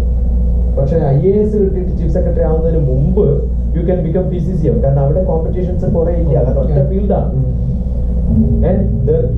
ഒരേ ബ്ലൂ ലൈറ്റ് കിട്ടും. എന്റെ ബ്രദറിന് കിട്ടിയിട്ടുണ്ട്. അത് ഒരു സ്റ്റേറ്റിൽ ഒരാളെ ഉണ്ടാവും. പക്ഷെ PCS ക്യാൻ ബി 3 or 4. കാരണം വിജിലൻസ് ഫോറസ്റ്റ് വേറെ, വൈൽഡ് ലൈഫ് ഫോറസ്റ്റ് വേറെ. കാരണം ഇതെല്ലാം സെൻട്രൽ ഗവൺമെന്റ് ഡയറക്റ്റ് അപ്പോയിന്റ്മെന്റ് ആണ്. മറ്റേതൊക്കെ IAS സ്റ്റേറ്റ് ഗവൺമെന്റ് ആണ്. അങ്ങനെ കുറേ പൊസിഷൻസ് ഉണ്ട്. ഇത് ഞാൻ ആ കുട്ടിയോട് പറഞ്ഞു അത്രയേ ഉള്ളൂ അല്ലേ സാറേ, ഞാൻ പഠിക്കാം. അപ്പൊ ഈ ഒറ്റ കൗൺസിലിംഗ് കൊണ്ട് തെറിച്ചു പോയിട്ടുള്ള എത്ര പിള്ളേരുണ്ടെന്നില്ല. നമുക്ക് ഇവരെ എങ്ങനെയാണ് മനസ്സിലാക്കാൻ പറ്റുക? അത് മനസ്സിലാക്കാൻ ബുദ്ധിമുട്ടായി. എല്ലാ ഡോക്ടർമാരും നല്ല ഡോക്ടർമാരാണോ? നമ്മുടെ സമൂഹത്തില് ഈ ഒരു സൈക്കോളജിസ്റ്റ് ആണ് നമ്മളെങ്ങനെ അവരെ ഒരുപാട് ഭയങ്കര ബുദ്ധിമുട്ടാണ്. അതിപ്പോ ഒരു ഫീൽഡിൽ മാത്രമല്ല, എല്ലാത്തിലും ഉണ്ട്. ഇപ്പൊ പഞ്ചായത്തിൽ നിന്ന് സൈക്കോളജിസ്റ്റുമാർ വരുന്നുണ്ട്, ബ്ലോക്കിൽ നിന്ന് വരുന്നുണ്ട്. അല്ല, എന്താ കാരണം ഇതിനൊക്കെ പ്രശ്നം എന്താ വെച്ചാല്, നമ്മുടെ കേരളത്തിൽ പ്രശ്നം വരുന്ന സമയത്ത് നമ്മൾ പറയും ആദ്യം ചെയ്യുന്നത് വെച്ചാല് ഉടനെ യൂണിവേഴ്സിറ്റിയിൽ കോഴ്സ് കൊടുക്കും. എന്താ ചെയ്യാ? Psycho therapy and counselling diploma. ആരാ ഇതിൽ ചെയ്യുന്നത്? ഒരു പണിയും കിട്ടാത്ത. ഈ കേരളത്തില് 12ാം ക്ലാസ് കഴിഞ്ഞിട്ട് പണിയില്ലാതെ കുറെ പേര് നടക്കുന്നുണ്ട്. 10ാം ക്ലാസ് കഴിഞ്ഞ് പണിയില്ലാതെ നടക്കുന്നുണ്ട്. ഗവൺമെന്റ് ഒരു പ്രോജക്റ്റ് എഴുതി കൊടുത്തു, IAS അഡീഷണൽ സ്കിൽ അക്വസിഷൻ പ്രോഗ്രാമിന്റെ പേര്. ആന്ധ്രാപ്രദേശിൽ തുടങ്ങിയെന്തിനാണെന്നറിയോ? സാധാരണ നമ്മുടെ ഈ മാളുകളിൽ നിൽക്കുന്ന ആൾക്കാരുണ്ടല്ലോ, വലിയ മാളുകളും അതിലൊക്കെ നിൽക്കുന്ന ആൾക്കാർ, അല്ലെങ്കിൽ പുതിയ മൾട്ടിപ്ലക്സ് തിയേറ്റേഴ്സിൽ നിൽക്കുന്ന ആൾക്കാർ, അവർക്കൊന്നും ട്രെയിൻഡ് അല്ലാതിരുന്ന ബുദ്ധിമുട്ടാണ്. കാരണം അവർ ഇത് സ്കാൻ ചെയ്യണം. ചെറിയ പണിയുള്ളൂ. അത് നിങ്ങൾ 3 മാസം ഒരു 10ാം ക്ലാസ് വരെ 12ാം ക്ലാസ് വരെ പഠിപ്പിക്കാം. ഗവൺമെന്റ് ഒരു സ്കീം ഉണ്ടാക്കി ആന്ധ്രാപ്രദേശിൽ. അത് പിന്നെ കോൺഗ്രസ് ഗവൺമെന്റിന്റെ ഒരു പ്രോഗ്രാം, രാജീവ് ഗാന്ധി യുവ കിരണാലോ എന്നാണ് പ്രോഗ്രാം. അവിടുത്തെ ഒരു കുറെ പേരെ പഠിപ്പിച്ചിട്ടുള്ളതാണ്. അവരുടെ പേഴ്സണാലിറ്റി അല്ലെങ്കിൽ അവരുടെ കമ്മ്യൂണിക്കേഷൻ സ്കിൽ ഡെവലപ്മെന്റ് ക്ലാസ് എൻ്റെ വക. അത് കഴിഞ്ഞിട്ട് കുറച്ച് പേർക്ക് ഇത്തരം സ്കിൽ ഡെവലപ്മെന്റ് പ്രോഗ്രാംസ് ഉണ്ടായിരുന്നു. അങ്ങനെ നിർബന്ധമായിട്ടും മാളിൽ ഈ ജോലി കിട്ടണമെങ്കിൽ ഈ കോഴ്സ് പറഞ്ഞവർക്ക് ചെയ്യാവുന്ന ഗവൺമെന്റ് റൂളുമാക്കി. അപ്പൊ അവർക്കെല്ലാം ജോലി കിട്ടും. ഈ പ്രോഗ്രാമിലുള്ള ഫ്രീ ട്രെയിനിങ് പ്രോഗ്രാം ഗവൺമെന്റിന്റെ വഴിയാണ്. പക്ഷെ ആളെടുക്കുന്നത് ഓരോ വില്ലേജിൽ നിന്നും 20 പേരെ കണ്ടുപിടിച്ചിട്ട് ഏത് കമ്പനിയാണോ ചെയ്തത് ആ കമ്പനിക്ക് ഗവൺമെന്റ് ഡയറക്റ്റ് പൈസ കൊടുക്കും. നല്ലൊരു പ്രോഗ്രാം. കുറേ വില്ലേജിലുള്ള ആൾക്കാർക്ക് ജോലി കിട്ടി. അങ്ങനെ ജോലി കിട്ടിയ കാരണം എന്ന് വെച്ചാൽ ഈ മാർക്കറ്റിനെതിരെ ഓപ്പോസിഷൻ ഉണ്ടായിരുന്ന കുറേ സംഭവം ഉണ്ടായിരുന്നു. റീറ്റെയിൽ മാർക്കറ്റിംഗ് പാടില്ല. അപ്പൊ ഈ വില്ലേജിൽ കുറെ പേർക്ക് ജോലി കിട്ടുമ്പോൾ അവരൊക്കെ ഇതിനെ സപ്പോർട്ട് ചെയ്യും. അങ്ങനെയാണ് ഏറ്റവും നമുക്ക് ഇതിനെ സപ്പോർട്ട് കിട്ടാൻ പറ്റുക. അതിനുവേണ്ടി പൊളിറ്റിക്കലി ചെയ്തിട്ടുള്ള മൂവ്മെന്റ് ആണ്. അത് നേരെ കേരളത്തിൽ വന്നപ്പോൾ എന്ത് അറിയോ? 12ാം ക്ലാസ്സിൽ പഠിപ്പിക്കുന്ന കുറെ പൊളിറ്റിക്കലി ആക്റ്റീവ് ആയിട്ടുള്ള ടീച്ചർമാര് അവിടുത്തെ ഡെപ്യൂട്ടേഷൻ ഇതിന്റെ ഹെഡായി. ഓരോ ഡിസ്ട്രിക്റ്റിലും 4 പേരെ ഹെഡാക്കിയാക്കി. ഇവർക്ക് ഇതിനകത്ത് താല്പര്യം, പൊളിറ്റിക്സിലാണ് താല്പര്യം. ഇതാകുമ്പോൾ കുറച്ച് ഫ്രീ ആയിട്ട് അവരിവിടെയൊക്കെ നടക്കാം. സ്കൂളെല്ലാം സപ്പോർട്ടാണ്, പല സ്കൂൾസിലും പോകാം. അവരത് കഴിഞ്ഞിട്ട് പിന്നെ കുറെ ഇംഗ്ലീഷ് ടീച്ചർമാരെ വിളിച്ചിട്ട് കമ്മ്യൂണിക്കേഷൻ സ്കിൽ. ഇംഗ്ലീഷ് ടീച്ചർമാർ കമ്മ്യൂണിക്കേഷൻ സ്കില്ലുള്ളവരല്ല, രണ്ടും വ്യത്യാസമുണ്ട്. പക്ഷെ അവരെ പഠിച്ചിട്ട് കമ്മ്യൂണിക്കേഷൻ സ്കിൽ. കുറച്ച് മാത്തമാറ്റിക്സ് മാഷന്മാരെ പഠിച്ചിട്ട് അവരെയും കുറേ മാഷന്മാരെ ഡെപ്യൂട്ടേഷൻ, അല്ലെങ്കിൽ തന്നെ സ്കൂളിൽ ടീച്ചർ ഇവരൊക്കെ പഠിച്ചിട്ട് അഡീഷണൽ സ്കിൽ. എന്നോട് അതിനകത്ത് ഹൈദരാബാദിലൊരു കോൺടാക്ട് വെച്ച് കേരളത്തിൽ ഞാൻ പറഞ്ഞതില്ല. ഞാൻ എന്താ ചോദിച്ചോ, നിങ്ങളുടെ ഈ പ്രോഗ്രാമിന്റെ പേരേ കുഴപ്പമുള്ളതാണ്. അഡീഷണൽ സ്കിൽ എക്വസിഷൻ പ്രോഗ്രാം, അസാപ്പ് എന്നാണ്. അത് കേരളത്തിലുള്ളതുകൊണ്ട് കെ പ്രഫിക്സ് ആയിട്ട് ചേർക്കണം. അത് കശാപ്പായിട്ട് മാറും. ആദ്യത്തെ ഒരു ക്ലാസ്സിൽ പോയപ്പോഴേ നമുക്ക് മനസ്സിലായി ഈ ഒരു താല്പര്യം കശാപ്പ് പരിപാടി. ആ പ്രോഗ്രാം ഫുൾ കൊളാപ്സ്. ഈ കുട്ടികൾ എന്താ ചെയ്യാൻ അറിയോ? ഏറ്റവും നല്ല പഠിക്കുന്ന കുട്ടികൾ ഇത് ശരിക്കും ചെയ്തിട്ടുള്ളത് അധികം മാർക്കൊന്നും കിട്ടാതെ, വേറെ പണിയൊന്നും കിട്ടാതെ അസിസ്റ്റന്റിന്റെ പണി ചെയ്യാൻ പറ്റുന്ന അല്ലേ അവർക്ക് വേണ്ടിയിട്ടാണ് ഈ പ്രോഗ്രാം സെൻട്രൽ ഗവൺമെന്റ് ഫണ്ട് ചെയ്ത് തുടങ്ങി. പക്ഷെ കേരളത്തിലെത്തിയപ്പോ ഏറ്റവും ബെസ്റ്റ് പഠിക്കുന്ന കുട്ടികളെ പിടിച്ചിട്ട് ഇത് പഠിക്കും. എഞ്ചിനീയറിംഗിനും എൻട്രൻസിനും മെഡിക്കലും എൻട്രൻസിനൊക്കെ പോകുന്നതിന് പകരം അവരെന്ത് ചെയ്യും? സാറ്റർഡേ സൺഡേ ഈ കമ്പ്യൂട്ടർ ഓപ്പറേഷൻ പഠിക്കാൻ പോയി. അവർ അവിടെ എത്തിയില്ല. അപ്പൊ ഒരു നല്ല പ്രോജക്റ്റ് വരുമ്പോൾ അത് ഇംപ്ലിമെന്റ് ചെയ്യുന്നതിന് ഇത്തരം കുറെ പ്രോബ്ലംസ്, ഇതേപോലെ കുറെ പ്രോബ്ലംസ് വന്നിട്ട് ആൾക്കാരെ വേണം. അവർ കൗൺസിലിങ്ങിന് ആൾക്കാർ, ഫ്രീ ടെലിഫോൺ നമ്പർ, കുറേ പേര് പെട്ടുപോയി. ഇവർക്ക് ഏത് കോഴ്സാണ് ചെയ്യേണ്ടത്, ഇത് കോഴ്സ് ചെയ്താൽ എന്താവുക, എവിടെയാണ് അറിയാത്ത കുറേ ആൾക്കാരുണ്ട്. ഒരു ഇപ്പം ഡൽഹിയിൽ ഒരു കരിയർ ഗൈഡൻസ് പ്രോഗ്രാമിൽ പോയ സമയത്ത് ഒരു പള്ളിയിൽ അച്ഛൻ വന്നിട്ട് അവിടെ നല്ലത് ഏറ്റവും സുഖമുള്ളതാണ്. കാരണം അയാൾക്ക് പണിയുന്ന ആവശ്യത്തിന്റെ പണിയാണ്. വേറൊരാൾ വന്നിട്ട് പറഞ്ഞ് പോലീസ് ആവുകയാണ് ഏറ്റവും നല്ലത്. കാരണം അയാൾ പോലീസാണ്. അവരെന്നെ കൊണ്ടുപോയത് എല്ലാവരും സയന്റിസ്റ്റ് ആവണമെന്ന് പറഞ്ഞു. നമ്മൾ സയന്റിസ്റ്റ് ആവേണ്ട കാര്യമൊന്നുമില്ല. ഇഷ്ടംപോലെ പല പണികളുണ്ടോ. ഇപ്പൊ ഓരോരാളുടെയും വിചാരം ഞാൻ ചെയ്യുന്ന പണിയാണ് ഏറ്റവും നല്ലത് എന്ന അവസ്ഥയിലേക്ക് മാറാണ്ടിരുന്നാണ്. ഇവര് ഈ ആരാ ഈ പണിക്ക് പോകുന്നത്? ആരാ ബാങ്ക് ടെസ്റ്റിംഗ് കോച്ചിങ് കൊടുക്കുക? ബികോം കഴിഞ്ഞ് 4 വർഷം ബാങ്ക് ജോലിക്ക് വേണ്ടിയിട്ട് ഏതെങ്കിലും കോച്ചിങ് സെന്ററിൽ പോയി കിട്ടാതാവുമ്പോ അയാൾ കോച്ചിങ് സെന്റർ. ആരാ IAS കോച്ചിങ് കൊടുക്കണം കേരളത്തില്? IAS ഒരു 3 കൊല്ലം ട്രൈ ചെയ്ത് 4 കൊല്ലം ട്രൈ ചെയ്ത് കിട്ടില്ല എന്ന് ഉറപ്പ് വരുമ്പോ അവരെന്ത് ചെയ്യും? IAS coaching. ആരാ IIT കോച്ചിങ് നടത്തുന്നത്. അതിൽ ഏതെങ്കിലും മാഷ് അതേ പരീക്ഷ ചെയ്താൽ മാർക്ക് കിട്ടുമോ? പാസ്സാവും? അവിടെയാണ് നമ്മുടെ കുഴപ്പം. കാരണം അവർ നല്ല എക്സ്പേർട്സ് അല്ല, അവർക്ക് അറിയില്ല, അവർ വേറൊന്നും കണ്ടിട്ടില്ല. ഇപ്പൊ ഇന്ന് നമ്മൾ പോയ അവിടെ വിഷ്ണുവിന്റെ എല്ലാ ടീച്ചേഴ്സും ബയോമാത്സ് എന്തിനാ എടുത്ത് നീ ബയോമാത്സ് എടുക്കരുത്, കമ്പ്യൂട്ടർ സയൻസ് എടുത്ത് കഴിഞ്ഞാൽ മാർക്ക് അധികം കിട്ടും. അവർ എനിക്ക് ബയോളജി പഠിക്കാൻ ഇഷ്ടമാണ്, മാത്സും പഠിക്കാൻ ഇഷ്ടമാണ്, ഒന്ന് ബയോമാത്സ് എടുത്തു. It's not good. ആകെ 25 പേരെ ഈ സ്കൂളിൽ എടുത്തിട്ടുള്ളൂ. ആകെ 25 പേരെ എടുത്തിട്ടുള്ളതുകൊണ്ട് മറ്റുള്ളവർ ചെയ്ത് നോക്കിയിട്ടാണ് നല്ല ആൾക്കാർ. എന്തിനാ കമ്പ്യൂട്ടർ സയൻസിൽ ചേരുന്നത്? ബിടെക് ചെയ്യുന്ന ആൾക്കാർ എന്തിനാ ബിടെക് ചെയ്യുന്നത്? ഇപ്പൊ ഞാൻ എഞ്ചിനീയറിംഗ് കോളേജിൽ എന്തിനാ ബിടെക്? അമ്മ പറഞ്ഞു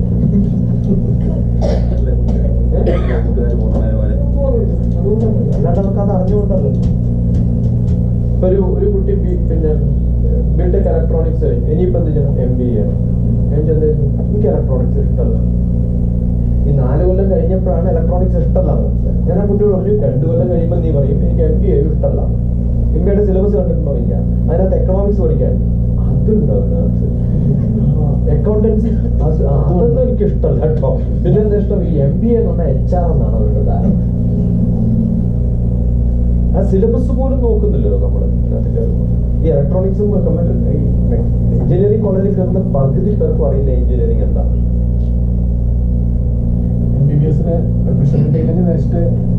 ഇപ്പം തൃശ്ശൂർ എഞ്ചിനീയറിംഗ് കോളേജിൽ ഇൻഡക്ഷൻ ട്രെയിനിങ് പ്രോഗ്രാം ആദ്യത്തെ 3 ദിവസത്തെ ക്ലാസ്സിൽ ഞാൻ കുറേ വർഷം പോയിരുന്നു. ആദ്യം ഞാൻ ചോദിക്കുന്നത് നിങ്ങൾക്ക് എത്ര പേര് അൺഹാപ്പിയാണ്? ആദ്യത്തെ ദിവസം എഞ്ചിനീയറിംഗ് കോളേജ് ഒരു 10-30 പേര് എനിക്ക്. എന്താ കാരണം? MBBS ട്രൈ ചെയ്തു, കിട്ടിയില്ല. ഇന്നിപ്പോ ഒരു കുട്ടി ഇടുന്നുണ്ട്, റിപ്പീറ്റ് ചെയ്യുന്നു. ഐശ്വര്യ എന്ന് പറയുന്നത് ഗൾഫിൽ നിന്ന് ആരോ പറഞ്ഞ് വിളിച്ചാണ്. എന്റെ ഭഗവാനെ കരച്ചു വെക്കണം. Hi sir, I am Aishwarya. മലയാളത്തിൽ വരുന്നത് നല്ല അസലായിട്ട് എടുത്തു. ഞാൻ വായിക്കണമെന്ന്. ഞാൻ സാറിനെ സാറിനെ കുറച്ചു മുമ്പ്, ഞാൻ വായിച്ചില്ല, അതിന് തുറന്നു വെച്ചിട്ട്, കുറച്ചു മുമ്പ് വിളിച്ചിരുന്നു. BILICHAYIRUNN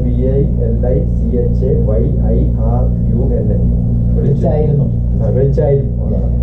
ഞാൻ വിളിച്ചിരുന്നു, നിങ്ങൾ വിളിച്ചായിരുന്നു. നിങ്ങളുടെ ഭാഗത്തുനിന്നാണ്, കൊല്ലത്തുനിന്നാണ്. ഞാൻ നാളെ തിരിച്ചു പോകും.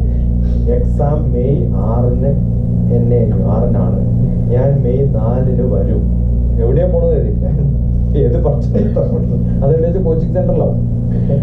അപ്പോൾ സാറിനെ കോണ്ടാക്ട് ചെയ്തോട്ടെ. എന്നുവെച്ചാൽ ഈ ഇത്രയും കാലം കോച്ചിങ് സെന്ററിലാണ്, ആരോടും മിണ്ടാൻ പാടില്ല. ഒരു പാരന്റ്സിനെ വിളിക്കാവൂ. ഞാൻ ഒരു കുട്ടിയോട് ചോദിച്ചു എനിക്ക് എന്താവണം? 10ാം ക്ലാസ് ഇന്ന് കോളേജിൽ പഠിക്കണം. അത് കഴിഞ്ഞിട്ട് പിന്നെ കോച്ചിങ് സെന്ററിന് പിന്നെ പാലയിൽ പോകണം. അതെപ്പോഴാണ്? ഇത് കഴിഞ്ഞിട്ടാണ് 1 കൊല്ലം കൂടി. അത് തീരുമാനിച്ചത് എന്തായാലും റിപ്പീറ്റ് ചെയ്യണമെന്നാണ് ജീവിതത്തിന്റെ ആഗ്രഹം. എന്നിട്ട് ഞാൻ പറഞ്ഞു നീ എങ്ങനെയെങ്കിലും ഒരു ഡോക്ടറാവും, അത് കഴിഞ്ഞിട്ട് ഏതെങ്കിലും ഒരു പിന്നെ വേറെ ഡോക്ടറെ കല്യാണം കഴിക്കും, എന്നിട്ട് എന്താവുന്ന കുട്ടിക്ക് പോളിയോ ഉണ്ടാവും, മറ്റേ കുട്ടിക്ക് ക്യാൻസർ ഉണ്ടാവും. ഈ ആഗ്രഹങ്ങളെ മണ്ടത്തരങ്ങളും ബുദ്ധിമുട്ടുകളൊക്കെയാണ് ഇതൊക്കെ ഉണ്ടായിരുന്നത്.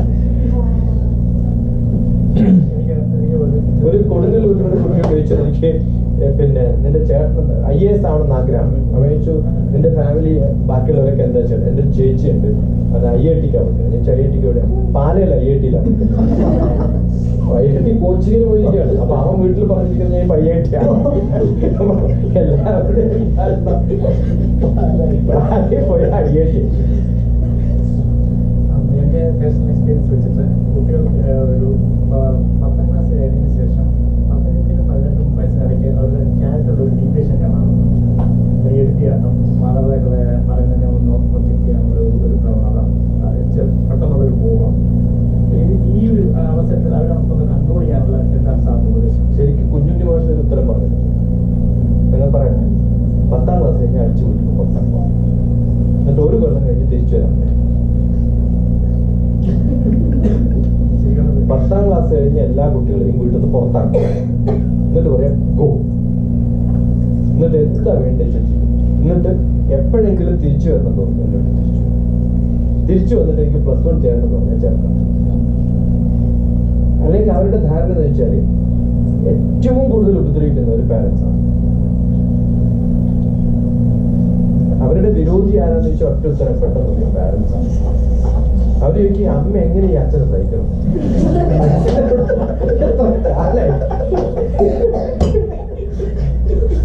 അതിപ്പോ 10 ആകണ്ട.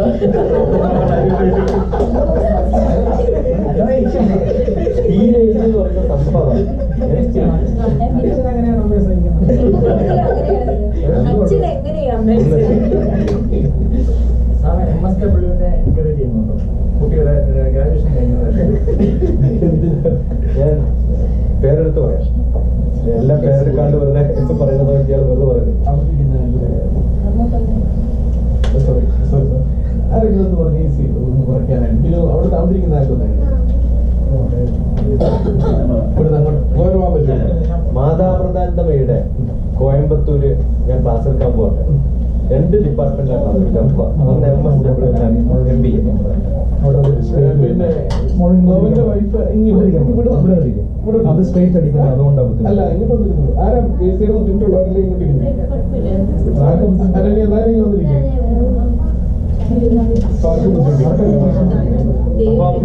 ഞാൻ ആ കുട്ടിയോട് ചോദിച്ചു എന്തിനാ MSW എടുത്തെന്ന് ഒരാളോട് ചോദിച്ചു.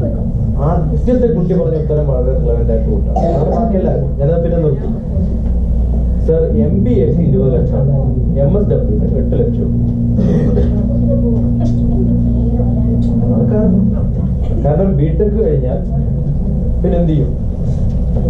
MTechന് പോകണമെങ്കിൽ ഗേറ്റ് ആവും, അതിന് ക്വാളിഫിക്കേഷൻ ഇല്ല. അപ്പൊ അടുത്ത ഓപ്ഷനാണ് MBA. MBA നോക്കുമ്പോൾ 20 ലക്ഷം, MSW 8 ലക്ഷം. ഈ MSW എന്ന മാസ്റ്റർ ഓഫ് സോഷ്യൽ വർക്കാണ്. എന്താണ് സോഷ്യൽ വർക്ക്? ഇപ്പം കാലിക്കറ്റ് യൂണിവേഴ്സിറ്റി MSW ഡിപ്പാർട്ട്മെന്റിൽ ഒരു പ്രോജക്ട് അസിസ്റ്റന്റിന്റെ ആവശ്യമുണ്ട്. ഇപ്പൊ MSW ഉള്ളവരെല്ലാവരും അപ്ലൈ ചെയ്യാൻ പറഞ്ഞു. അപ്ലൈ ചെയ്യാൻ പറഞ്ഞ സമയത്ത് ഞാൻ ഇന്റർവ്യൂ ബോർഡിൽ ഒരു കുട്ടിയോട് ചോദിച്ചു. എന്റെ നാട്ടുകാരിയാണ്, ആലക്കോട് നിന്നാണ്, എനിക്ക് പരിചയമുള്ള ആളാണ്, ഏട്ടന് പരിചയമുള്ള എന്റെ മകളാണ്, ഏട്ടനോട് പറഞ്ഞിട്ട് പറ്റുകയാണെങ്കിൽ ഇവിടെ എടുക്കണം. അത് കേരളത്തിൽ സാധാരണയുള്ളതാണ് റെക്കമെൻഡേഷൻ.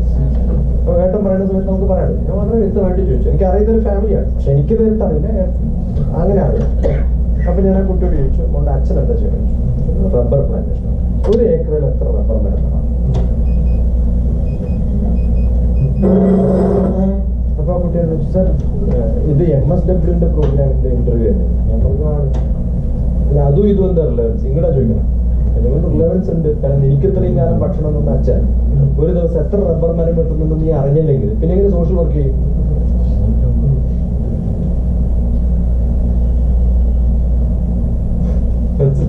ഇന്റർവ്യൂ കൂടുതൽ സാറിന് ഇത് അറിയാം. ഞാൻ റബ്ബർ മരം നട്ട് കൃഷി ചെയ്തിട്ടുള്ള ഒരാളാണ്. എന്റെ കൈ നോക്കിയാൽ സയന്റിസ്റ്റിന്റെ കൈയല്ല, ശരിക്കും പണിയെടുത്തിട്ടുള്ള ആളാണ്. നമുക്കറിയാം, അത് താല്പര്യമാണ്. നമുക്ക് അതിനകത്ത് ഒരു താല്പര്യമില്ലാത്ത ഒരാൾ ഒരു കോഴ്സ് ചെയ്താൽ you cannot show any purpose. ജോലിക്ക് വേണ്ടി ചെയ്യാം. I didn't give.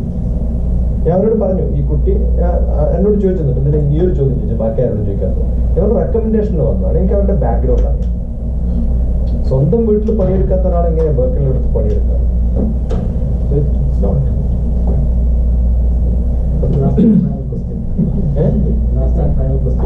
ലാസ്റ്റസ്റ്റ് അങ്ങനെ നോക്കില്ല. ഇനി 20 പേരുണ്ട് കേട്ടോ ക്വസ്റ്റ്യൻ ചോദിക്കുന്നത്. 20 പേര് ഇനിയും ക്വസ്റ്റ്യൻ ചോദിക്കാൻ. നല്ല ക്വസ്റ്റ്യൻസ് ആണ്. മനഃശാസ്ത്ര വിദഗ്ധെന്നുള്ള രീതിയിൽ ഞാൻ വിദഗ്ധനൊന്നല്ല, പെർട്ടാണ്. ഈ വിദഗ്ധന്റെ ഇംഗ്ലീഷ് എക്സ്പെർട്ട്. എക്സ് പണ്ട് പെർട്ടായിരുന്നു. ആദ്യം കുറെ പെർട്ടാവാം, പിന്നെന്താവാ എക്സ്പെർട്ട്. അപ്പൊ ഞാനിപ്പോ പെർട്ടായിട്ടുള്ളൂ, എക്സ്പെർട്ടായിട്ട്. ഇപ്പോഴും ആക്റ്റീവായിട്ട് പെർട്ടാണ്. മനസ്സിലാക്കാൻ വേണ്ടി മൈൽഡ് മെന്റൽ ഡിസോർഡറും മേജർ മെന്റൽ ഡിസോർഡറിനെ പറ്റി ഒന്ന് എലബറേറ്റ് ചെയ്യാം. ഭയങ്കര ബുദ്ധിമുട്ടുണ്ട്. സിറ്റുവേഷനിലാണ് ഇതെല്ലാം. മൈൽഡ് ആയാലും മേജർ ആയാലും സിറ്റുവേഷനിലാണ് നമ്മൾ. ഈ disorder of the mind can never be predicted. Continuous ആയിട്ട് നമ്മൾ ഓരോ സ്ഥലത്തും വ്യത്യസ്തമായിട്ട് പെരുമാറുന്ന സമയത്ത് സിറ്റുവേഷനിലായിട്ട് പെരുമാറുന്ന ഒരാളുണ്ട്, നോൺ സിറ്റുവേഷനിലായിട്ട് പെരുമാറുന്നത്. അപ്പൊ ഞാനിപ്പോ ഈ ഡോർ അടക്കുന്ന സമയത്ത് കൈ എറിയും. നിങ്ങളുടെ മകളോ അല്ലെങ്കിൽ വൈഫോ ആണ് ചെയ്തത്, നിങ്ങൾക്ക് പറയുമല്ലോ ഇല്ലേ? ബൈ ചാൻസ് ഞാൻ പോണ സമയത്താണ് നിങ്ങളുടെ കൈ എറിയിപ്പോയാലോ? ഒരു പ്രശ്നമില്ല സാറേ, പറയുമല്ലോ. അല്ലേ? അത് നമ്മൾ വളരെ സിറ്റുവേഷനിലായിട്ട് മൂവ് ചെയ്യുന്നൊരു സംഭവമാണ്. ഇത് മനസ്സിലാക്കാത്ത സമയത്ത് you become a highly disorder person. രണ്ടുപേരുണ്ടാലും വൈൽഡ് ആയാലും മറ്റേത് മൈൽഡാണ്. ആ സിറ്റുവേഷൻ അറിയാം. പിന്നെ നമ്മൾ ചിലപ്പോൾ വഴക്ക് പറഞ്ഞു അല്ലെങ്കിൽ ദേഷ്യം വിളിച്ചു അല്ലെങ്കിൽ റിയാക്ട് ചെയ്തു. അത് കുറച്ചൊക്കെ നമുക്ക് പറഞ്ഞ് മനസ്സിലാക്കിക്കാൻ പറ്റും. മറ്റേ അങ്ങനെയല്ല, എപ്പോഴാണ് പോവാന്നറിയില്ല, വ്യത്യസ്തമായിട്ട് വല്ലാണ്ട് വലുത.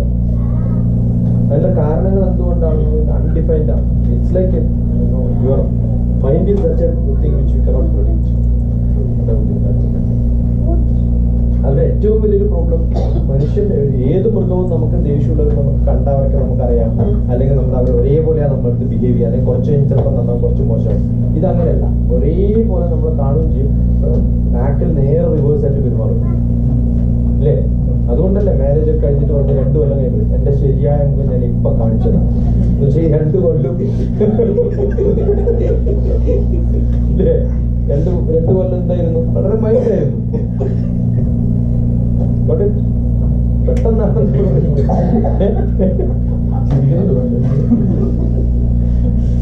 ചിരിച്ചവർക്കെല്ലാം അനുഭവം അല്ല, അനുഭവം ഇല്ലാത്തൊരു കുറവായിരിക്കും, എല്ലാവർക്കും ഉണ്ടാവും.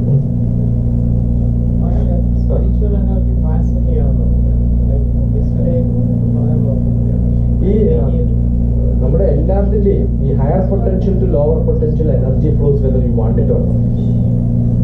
അതൊരു ബേസിക് തിയർ ആണ്. ഇപ്പം ടെമ്പറേച്ചർ കൂടിയ സ്ഥലത്ത് ടെമ്പറേച്ചർ കുറഞ്ഞിടത്തേക്ക് ടെമ്പറേച്ചർ പോകും. Whether it is a radiation or a conduction or convection, ഏത് പ്രോസസ്സിലും പോകും. Fine. Spiritual energy is an energy. You have a glare around you, have got a life around you. നമ്മളിപ്പം ഏത് ഭഗവാന്മാരുടെ പടം വരയ്ക്കുന്ന സമയത്തും ചുറ്റും ഒരു പ്രഭ വെച്ചു കൊടുക്കുന്നു. ആ ഓറ എന്ന് പറയുന്ന സാധനം ഇറ്റ്സ് ദർ ഫോർ എവരിവൺ. അതിനൊരു frequency wave, that's electromagnetic wave. ആ ഇലക്ട്രോമാഗ്നറ്റിക് വേവിന്റെ ഫ്രീക്വൻസി വളരെ വേവ് ലെങ്ത് കൂടുതലാവുന്ന സമയത്ത് വൈബ്രേഷൻസ് കുറവ്, എന്ന് വെച്ചാൽ ഫ്രീക്വൻസി കുറവാണ്. അപ്പൊ നിങ്ങൾക്ക് വളരെ എളുപ്പം ഞാനുമായിട്ട് മിക്സ് ചെയ്യാം. അതാണ് ചിലരെ കാണുന്ന സമയത്ത് they mix with people so fast. ചിലരുടെ ഫ്രീക്വൻസി എന്ന് പറഞ്ഞാൽ വല്ലാത്ത ഫ്രീക്വൻസിയാണ്. അത് ഈ പിന്നെ വല്ലാത്ത വെഡ്ജുള്ള ഒരു സാധനം പോലെ, അത് എവിടെ തൊട്ടാലും ചിലപ്പം മാച്ച് ചെയ്യില്ല. അങ്ങനെ മാച്ച് ചെയ്യുന്ന ഇപ്പൊ നമ്മളിപ്പോ ഏതെങ്കിലും ഒരു ബസ് കയറി ഇരിക്കാം, കുറെ സീറ്റുകൾ ഒഴിവിട്ട് നമ്മൾ നല്ല ആരും ഇരിക്കാത്തൊരു സീറ്റിലാണ് ആദ്യം കയറി ഇരിക്കുക, ആണോ അല്ലയോ?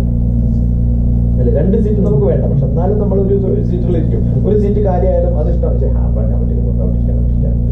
അത് കഴിയുമ്പോഴാണ് വേറൊരാൾ നമ്മുടെ തോന്നുന്നത്, ഇയാൾ പരിചയമൊന്നും ഉണ്ടാവില്ല. അപ്പൊ നമ്മൾ അത് വിട്ടിട്ട് വേണമെങ്കിൽ മറ്റേ അടുത്ത് പോയി. ഇയാൾ എന്തോ ഒരു മിസ്മാച്ച്. ആ മിസ്മാച്ച് എന്ന് പറയുന്നത് ഈ spiritual energy. There is A mismatch. ആ മിസ്മാച്ച് എന്ന് പറയുന്നത് it cannot be defined, but there is A frequency around U. അത് വേറെ കാണുമ്പോൾ തന്നെ നമുക്ക് ചോദിച്ചു, അയാൾക്ക് കാണാൻ ഭംഗിയില്ലാത്തതുകൊണ്ടോ കാണാൻ ഭംഗിയുള്ളതുകൊണ്ടോ അല്ല, അത് ഇറ്റ്സ് എ ഫ്രീക്വൻസി. അതിന് ബയോറിതം എന്നാണ് പറയാ, ഇംഗ്ലീഷിൽ പറയുന്ന biorhythm. So the biorhythm changes. അതിന് നമ്മുടെ പുറമേയുള്ള ഒരു ശരീരം എന്ന് പറയുന്നത് മനോന്മയ കോശം, വിജ്ഞാനമയ കോശം, ആനന്ദമയ കോശം, കഴിഞ്ഞ അവസാനത്തൊരു ആ കോശത്തിലേക്ക് നമുക്ക് എത്തുമ്പോഴത്തേക്കും that will start mingling with people. അത് മിസ്മാച്ച് വരും. ആ മിസ്മാച്ച് വരുന്നതാണ് ഈ സ്പിരിച്വൽ എനർജി. അത് എല്ലാവരുമായിട്ട് നമ്മൾ വളരെ മിക്സ് ചെയ്ത് പോകാൻ പറ്റുന്ന ഒരാളാണെങ്കിൽ ഈ has got A high spiritual energy. അതുകൊണ്ടാണ് അവർക്ക് ഇൻഫ്ലുവൻസ് ചെയ്യുന്നത്. ചിലർക്ക് ആ സ്പിരിച്വൽ എനർജി വളരെ കൂടുതലുണ്ടാവും. അപ്പോൾ when they go we know അയാൾ ഒന്നും ചെയ്യണമെന്നില്ല, അയാളെ കാണണമെന്നില്ല. It involve with both physical, emotional, intellectual, social, spiritual, ഇതെല്ലാം കൂടിയിട്ടുള്ള. ഇപ്പൊ സ്പിരിച്വലി ഹയർ ആണെങ്കിൽ ഇതെല്ലാം കൂടി വരും. ഇപ്പൊ ചെറുപ്പത്തിൽ തീരെ കാണാൻ ഭംഗിയുണ്ടാവും, പക്ഷെ when he become spiritual he gets a beauty. അയാൾ ചെറുപ്പത്തിൽ നല്ലോണം പഠിക്കണമെന്നില്ല. Once he get spiritual he become intelligent.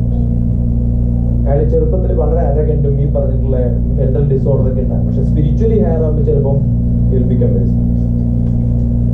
കാരണം ബാക്കി ഫ്രീക്വൻസികളെയൊക്കെ തടഞ്ഞു നിർത്താൻ പറ്റും. ഇപ്പം 4 തരത്തിലുള്ള ഫ്രീക്വൻസികളാണ്. നിങ്ങളുടെ ഡേറ്റ് ഓഫ് ബർത്തും പ്ലേസ് ഓഫ് ബർത്തും കൊടുത്താലും സോഫ്റ്റ്വെയർ ടു പ്ലോട്ട്വെയർ ബയോറിതം. ഇന്ന് നിങ്ങളുടെ മൂഡ് എന്താണെന്ന് അറിയാം. അതുകൊണ്ട് അമേരിക്കക്കാരൊക്കെ ഉപയോഗിക്കും. അദ്ദേഹം ഫാമിലിയെ കാണാൻ പോകുന്നതും ഇന്റർവ്യൂവിന് അറ്റൻഡ് ചെയ്യുന്നതും ഒക്കെ എപ്പോഴാണോ ഇന്റലക്ട് മുകളിൽ പോകുന്നത് ആ ദിവസം ഇന്റർവ്യൂ അപ്പോയിന്റ്മെന്റ് കൊടുക്കുന്നത്. വീട്ടിൽ പോകുന്നത് പിന്നെ ഇമോഷൻ കൂടുതലാണ്, താഴെ പോകണം അന്ന് അടിപൊളി.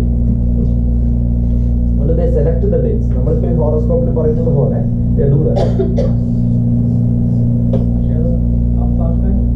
അപ്പൊ ആക്കണമെങ്കിൽ അതാണ് കഴിവ്. അപ്പൊ ആക്കണമെങ്കിൽ അങ്ങനെയുള്ള ആൾക്കാരുടെ കൂടെ നമ്മൾ മിക്സ് ചെയ്യണം. ഇപ്പൊ if you have somebody you be with him for some time, automatically you get a small transfer of energy and it gets passed. അതിനെയാണ് ഈ സ്ഥിതപ്രജ്ഞാവസ്ഥ എന്ന് പറയുന്നത്. അപ്പൊ അതിനാണ് നമ്മൾ അത്തരം എനർജിയുള്ള ആൾക്കാരുടെ കൂടെ കുറച്ച് സമയം ഇരിക്കുക, അവരുടെ കൂടെ മിക്സ് ചെയ്യുക, അവരുടെ കൂടെ പോവുക, and live with them for some time, so that automatically you will also get a ഏത് കല്ലിനും ഷാർപ്പ് എഡ്ജസ് ഉണ്ടാവും. രണ്ട് ഷാർപ്പ് എഡ്ജുള്ള സാധനം കുറച്ചു കാലം കൂടെ വെള്ളത്തിൽ ഒഴുകുമ്പോഴാണ് കല്ല് വളരെ സ്മൂത്ത് ആവും. നമ്മളെല്ലാം അതേപോലെയുള്ളവരാണ്. ഫിസിക്കലി നമ്മൾ നല്ലതല്ല, ഇമോഷണലി നല്ലതല്ല, ഇന്റലക്ച്വലി നല്ലതല്ല, സോഷ്യലി നല്ലതല്ല. പക്ഷെ ഈ ഒഴുകുന്ന വെള്ളമാണ് സ്പിരിച്വൽ. അതിനകത്ത് ചില കല്ലുകളൊക്കെ സൈഡിലേക്ക് പെട്ടുപോകും ആദ്യം, അത് ഡി ഷേപ്പ് ആയിട്ട് കാണുന്നത്. പക്ഷെ സെന്ററിൽ പെട്ടിട്ട് ഒഴുകുന്നവരാണെന്ന് വിചാരിക്കും. After some time it becomes a beautiful nice pearl. അതാവുകയാണ് ഈ മനുഷ്യന്റെ ലക്ഷ്യം എന്ന് പറയുന്നത്. സോ യു ബിക്കം, അത് ഏത് കല്ലുമായിട്ട് ഇടിച്ചാലും ഉടച്ചാലും ഒന്നും പൊട്ടിപ്പോകില്ല. കാരണം പൊട്ടാനുള്ളതൊക്കെ പൊട്ടിക്കഴിഞ്ഞു. നമ്മുടെ എല്ലാ ദുസ്വഭാവങ്ങളും ഇത് ചെതറിപ്പോയി അവസാനം നല്ല കല്ലായിട്ട് മാറും. അതാണ് മനുഷ്യന്റെ ലക്ഷ്യം. അപ്പൊ ദേഷ്യപ്പെടാത്തവരാണെന്നില്ല, ദേഷ്യപ്പെട്ടിട്ടുണ്ടാവും, അതൊക്കെ പോയിട്ടുണ്ടാവും, കുറെ പേര് അടിപിടി കൂടിയിട്ടുണ്ടാവും, കുറെ പേരുമായിട്ട് ഉരസിയിട്ടുണ്ടാവും, അതിൽ കുറെ നമുക്ക് നഷ്ടപ്പെട്ടിട്ടുണ്ടാവും പീസസ്, വേറെ ആരുടെ പീസൊക്കെ നമ്മൾ കളഞ്ഞിട്ടുണ്ടാവും. But there is a stage in which you have to become smooth. അതിലുള്ള ട്രെയിനിങ് ആണ് ഈ പിന്നെ മാരേജ് എന്ന് പറയുന്നത്. അത് കഴിഞ്ഞിട്ട് സന്യാസം എന്ന് പറയുന്ന ഒരു അവസ്ഥയിലേക്ക് എത്തും. അതിനാണ് പണ്ട് പറയാ പിന്നെ ബ്രഹ്മചര്യം, ഗാർഹസ്ഥ്യം, അത് കഴിഞ്ഞ് വാനപ്രസ്ഥം, അത് കഴിഞ്ഞിട്ട് സന്യാസം.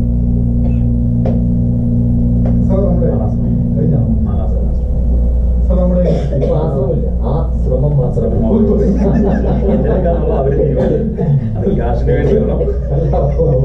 ഗാർഹസ്ഥ്യത്തില് ആ ശ്രമം അവിടെ പേരാണ്.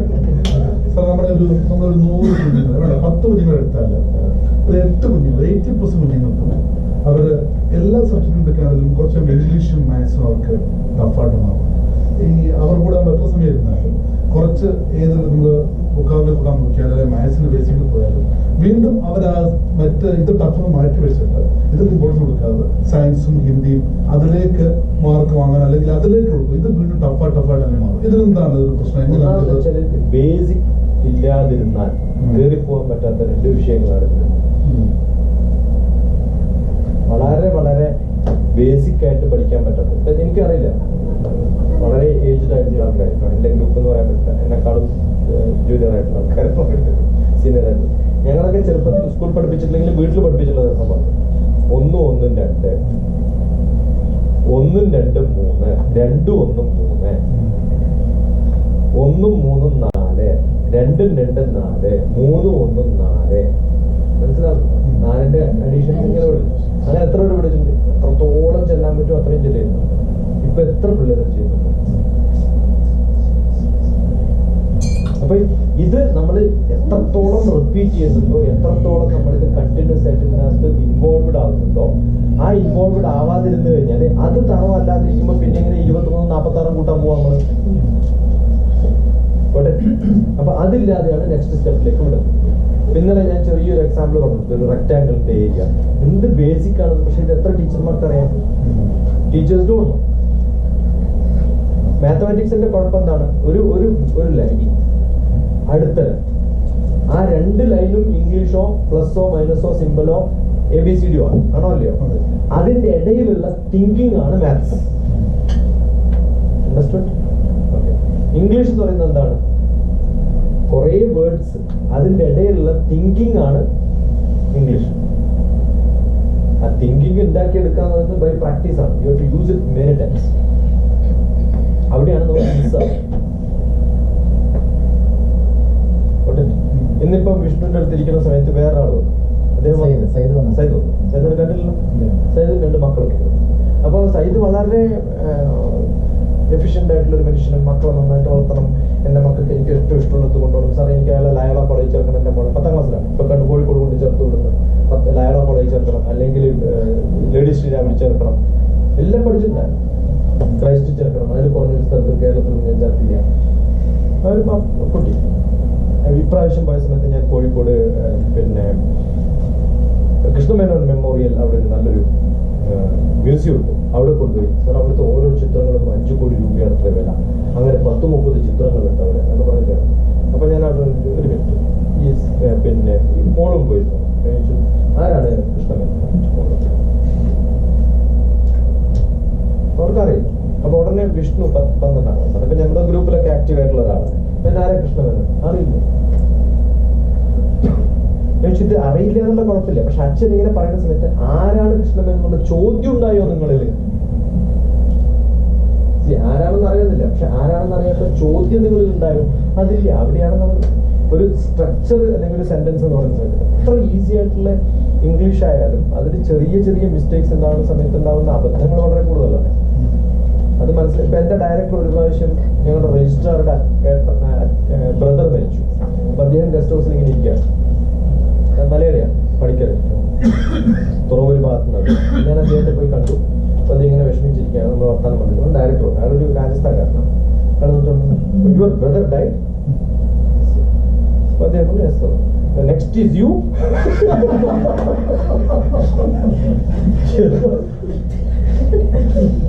See, English is correct, right? You are in line.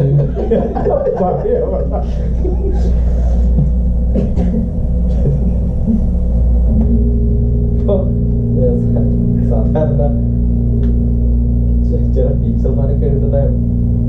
യൂണിവേഴ്സിറ്റിയിലുണ്ടായിരുന്നു. ടീച്ചർമാരെ ലീവ് ലെറ്റർ എഴുതിയിട്ട് my brother died. I am going to cemetery. I don't know whether I will come back.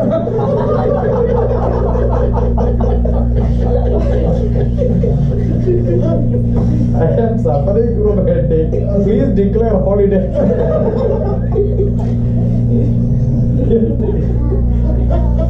ബേസിക്സിന്റെ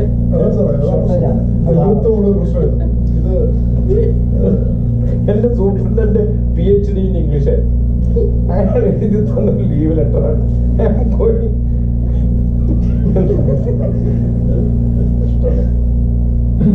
because നമ്മൾ മലയാളത്തിൽ എഴുതുമ്പോൾ എന്താ തെറ്റ് വരാത്തത്ര അത്ര വലിയ തെറ്റ് വരാത്തതിന് കാരണം ബിക്കോസ് വി യൂസ് ഈ വായിക്കുന്നതും യൂസ് ചെയ്യുന്നതും കുറെ വ്യത്യാസമുണ്ട്. അത് യൂസ് ചെയ്യുന്ന ഒരു എബിലിറ്റിയിലേക്ക് നമ്മൾ എത്തിയിട്ടില്ല. കേരളത്തിലെ പല ഇംഗ്ലീഷ് മീഡിയം സ്കൂൾസിലെയും കുട്ടികൾക്ക് ഇംഗ്ലീഷ് പഠിപ്പിക്കാൻ വേറെ എക്സ്ട്രാ ടീച്ചേഴ്സിനെ നോക്കണം. ഇംഗ്ലീഷ് മീഡിയം സ്കൂളാണ്. എന്താ പറ്റുക? ഇപ്പൊ എന്റെ മകൻ ഫസ്റ്റ് രാമകൃഷ്ണ വിദ്യാലയ ഭവൻസിന്റെ അണ്ടറിലുള്ള ഒരു നല്ലൊരു സ്കൂളിലാണ് എന്റെ മകൻ പഠിച്ചത്. LKG ഫസ്റ്റ് പോയി ക്ലാസ് കഴിഞ്ഞ സമയത്ത് പിന്നെ അന്ന് വൈകുന്നേരം അച്ഛൻ ഇന്ന് എനിക്കൊരു അടി കിട്ടി.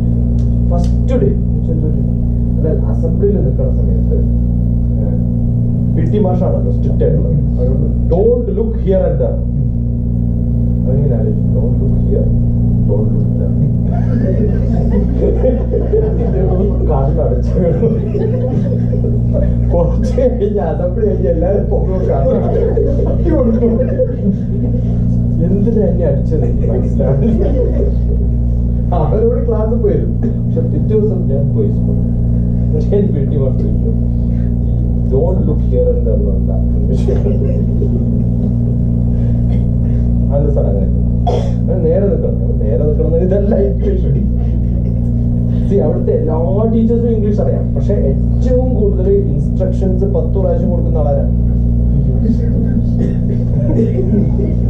അതവരുടെ മനസ്സിൽ പോകും. പിന്നെ പലരും look back side. Stupid English. Back അല്ലാതെ ബാക്ക് സൈഡ് ഇല്ല. ഇതാണ് സൈഡ്. You understood? ഇത് സൈഡ്, ഇത് ഫ്രണ്ട്, ഇത് ബാക്ക്. എന്നാലും ലുക്ക് ബാക്ക് സൈഡ് എത്രയോ പേര് പറയുന്നുണ്ട്. ഉണ്ടോ ഇല്ലയോ? ബാക്ക് സൈഡ് എങ്ങനെ നോക്കാം? ഇപ്പൊ നോർത്ത് ഈസ്റ്റ് സൗത്ത് ഈസ്റ്റ് എന്നൊക്കെ കേട്ടിട്ടുണ്ട്. ഈ ഭാഗത്ത് നോക്കുന്നതിന് ബാക്ക് സൈഡ് നോക്കാൻ പറയുന്നുണ്ട്. ബാക്കും അല്ല സൈഡും അല്ല. ഇത് യൂസേജ് ആണ്. അതെന്തുകൊണ്ട് യൂസേജ് ആയാലും കുഴപ്പമില്ല. But somebody has to correct it and people have to accept it. ഒരിക്കൽ ഇത് നമുക്ക് വായിച്ചു നോക്കിയാൽ ഒന്ന് വായിച്ചു നോക്കിയാൽ മനസ്സിലാവും. പക്ഷെ എന്നാലും പറയുന്നത് നമ്മൾ നോക്കിയിട്ട്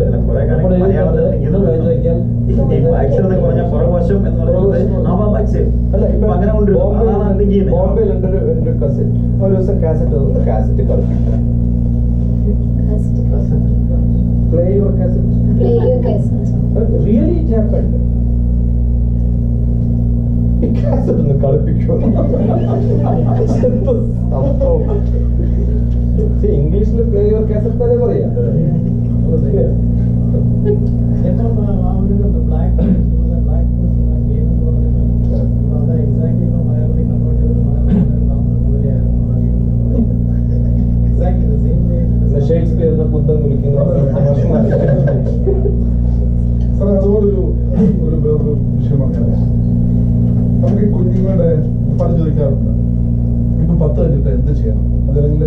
കൊമേഴ്സ് എടുക്കണോ അല്ലെങ്കിൽ ബയോ ആണോ ബയോ മാത്സ് ആണോ മാത്സ് ആണോ? ഇപ്പൊ നമുക്ക് ഒരു കുട്ടിയുടെ ഏത് പ്രായമാകുമ്പോൾ ഏത് ക്ലാസ്സിലാകുമ്പോഴാണ് നമ്മൾ കുട്ടിയുമായിട്ട് ഇത് സംസാരിക്കണോ, അതോ അല്ലെങ്കിൽ അവന്റെ ഏത് ആപ്റ്റിറ്റ്യൂഡ് ലെവലിൽ പോയാൽ നമുക്കിത് അവന് ഇഷ്ടം ഏത് സബ്ജക്റ്റോടായിരിക്കും? ഇതെങ്ങനെ ഇത് പല നമ്മൾ ചോദിക്കാറുണ്ട് പല പേരൻസ് നമ്മളോട്. പക്ഷേ ഇത് എപ്പോൾ നമ്മൾ തുടങ്ങണം? ഇല്ലെങ്കിൽ നമ്മൾ ലാസ്റ്റ് അവിടെ കൺഫ്യൂഷൻ ആണ്. അവിടെ നമ്മളോട് സാധാരണ കോമേഴ്സ് ചേർക്കും, അല്ലെങ്കിൽ സയൻസ് ചേർക്കും, മാത്സ് അറിയത്തില്ല, അല്ല അക്കൗണ്ടൻസ് അറിയത്തില്ല, എക്കണോമിക്സ്, ആകെ ഒരു വല്ലാത്ത അവസ്ഥ. ഇത് ഏത് ഏജിൽ നമ്മൾ തുടങ്ങണം?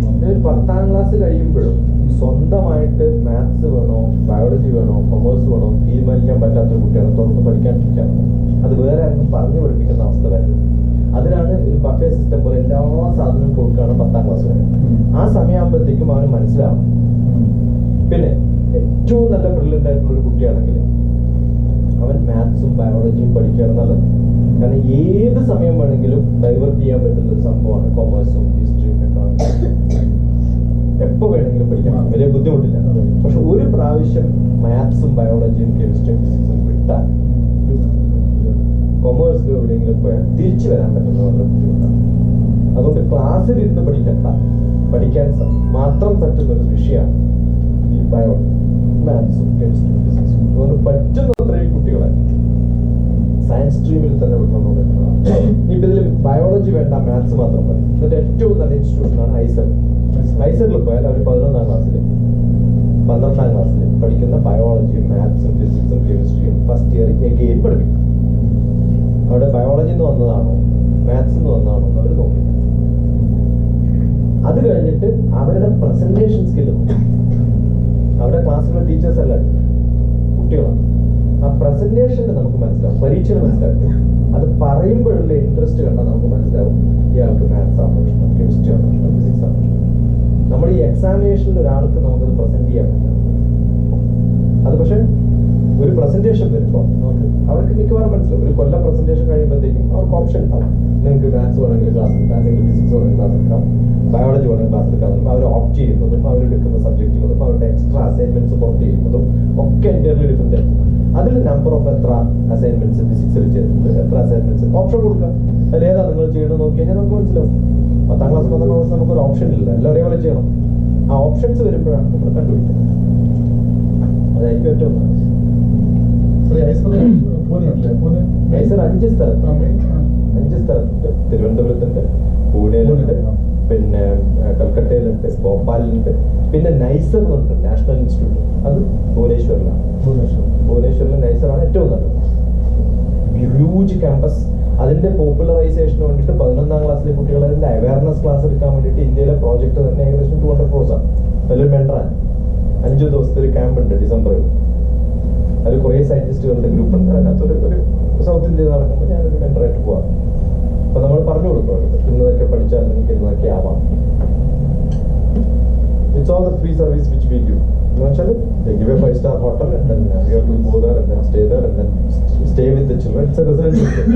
ആ 300 കുട്ടികളേക്കാണ് തേവര കോളേജിലേക്ക് 300 കുട്ടികൾക്ക് 5 ദിവസത്തെ താമസവും ഭക്ഷണവും ഒക്കെ ഗവൺമെന്റ് വക ഫ്രീ ആണ്. അങ്ങനെ എത്ര ഹോൾ ഇന്ത്യയിൽ നടക്കുന്നുണ്ട്. Whole project fund is popularising അല്ലെങ്കിൽ അഡ്വർടൈസിങ് ഐസർ എന്ന് പറയുന്ന ഒരു പ്രോജക്റ്റാണ് 200 crores. അബ്ദുൽ കലാമിന്റെ ഒരു ഐഡിയ ആയിരുന്നു. It's beautiful. എൻട്രൻസ് എക്സാം ആണ് ഐസർ. KVPY എന്ന് പറഞ്ഞൊരു എക്സാം. 10ാം ക്ലാസ് പോലെ എഴുതാം. KVPY എക്സാമിൽ നിങ്ങൾക്ക് പാസ്സായി കഴിഞ്ഞാൽ ഐസറിൽ മാത്രമല്ല up to PhD you get a free fellowship. Up to PhD. ഇനി ഐസറിൽ അഡ്മിഷൻ കിട്ടി KVPY പാസ്സായി ഐസറിൽ പോകുന്നതിന് പകരം തൊട്ടടുത്തുള്ള പിന്നെ ഏതെങ്കിലും ഒരു കോളേജ് മാറി വാലൻസ് കോളേജ് ചേരുന്നതായിരിക്കും. എങ്കിലും നിങ്ങൾക്ക് 6,000 രൂപ പോക്കറ്റ് കിട്ടും. കാരണം അത് പാസ്സായാലും ഒരു ഗ്രീൻ കാർഡ് പോലെയാണ് എലിജിബിലിറ്റി. അവിടെ തന്നെ മണമുണ്ട്, എവിടെ പറഞ്ഞു അപ് ടു PhD.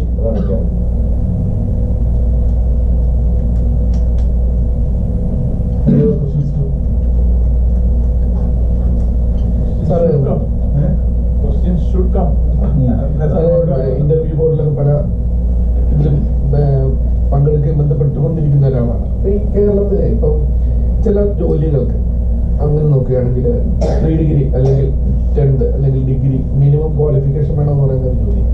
ആ ജോലിയിൽ ഇപ്പൊ കേരളത്തിലേക്ക് അവസ്ഥ അപേക്ഷിച്ച് നോക്കുകയാണെങ്കിൽ ഇവൻ പോസ്റ്റ് ഗ്രാജുവേഷൻ ഒക്കെ കഴിഞ്ഞവരൊക്കെ വരുന്നുണ്ട്. PhD-കാരെടുക്കുന്നുണ്ട്. അത് ആരോഗ്യപരമായ ഒരു പ്രവണതയാണ്. ആണല്ലോ, ഓവർ ക്വാളിഫിക്കേഷൻ ആയിട്ട് എന്ത് ചെയ്യും? അല്ല, പക്ഷേ ഇസ്രോയില് നമ്മളിപ്പോ ബിടെക് നമുക്കൊരു അഡ്വർടൈസ്മെന്റ് കൊടുത്ത് എംടെക് അപ്ലൈ ചെയ്താൽ ഡിസ്ക്വാളിഫൈഡ് ആണ്. ഹയർ ക്വാളിഫിക്കേഷൻ അതെന്തുകൊണ്ടാ വെച്ചാല് നമ്മൾ അവിടെ വരുന്ന സമയത്ത് ഇപ്പം ഒരു ബിടെക്കാരനും ഒരു എംടെക്കാരനും ഒരേ കൂടെ ജോയിൻ ചെയ്യും. ഇയാളുടെ ഈഗോ കുറച്ച് കൂടുതൽ. എന്റെ ബോസ് എന്ന് പറയുന്നത് ഒരു ബിടെക്, ഞാൻ എംടെക്കാരൻ പറഞ്ഞേക്കാം. കുറച്ച് ഇൻഡിപെൻഡൻസ് ഉള്ള ഒരു ഡിപ്പാർട്ട്മെന്റ് ആണ്. ഇൻഡിപെൻഡൻസ് കുറച്ച് അധികമുള്ള ഡിപ്പാർട്ട്മെന്റ് ആവുന്ന സമയത്ത് നമുക്ക് ഫ്ലെക്സിബിൾ കോംപ്ലിമെന്ററി സിസ്റ്റം. എംടെക്കാരന് നമ്മൾ 2 കൊല്ലം കൊണ്ട് പ്രൊമോഷൻ കൊടുക്കും, ബിടെക്കാരന് 4 കൊല്ലം കൊണ്ടാണ്. പക്ഷെ ഒരേ പണി ചെയ്യുന്ന ഒരാൾക്ക് ഇയാൾക്ക് ക്രെഡിറ്റ് ഉണ്ട്. എംടെക് ഉണ്ട് 4 കൊല്ലം, 2 കൊല്ലം അയാൾ ക്രെഡിറ്റ് പറയും. ക്രെഡിറ്റ് പറയുമ്പോൾ ചിലപ്പോൾ അയാളെ നിർത്തി കഴിഞ്ഞിട്ട് അയാൾ പണിയെടുക്കാണ്ട് മിണ്ടാണ്ടിരിക്കും. അങ്ങനെ മിണ്ടാണ്ടിരുന്നാൽ അയാൾ പുറത്താക്കാൻ പറ്റില്ല.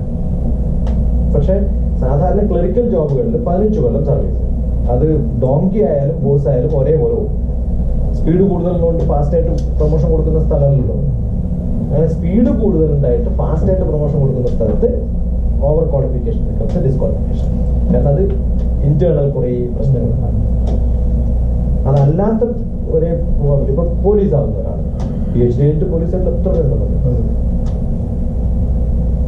കാരണം കേരളത്തില് അല്ലെങ്കിൽ കേരളത്തിൽ മാത്രമല്ല ഇന്ത്യയിൽ പല സ്ഥലത്തും ക്വാളിഫിക്കേഷൻസ് ആർ പർച്ചേസ്ഡ്.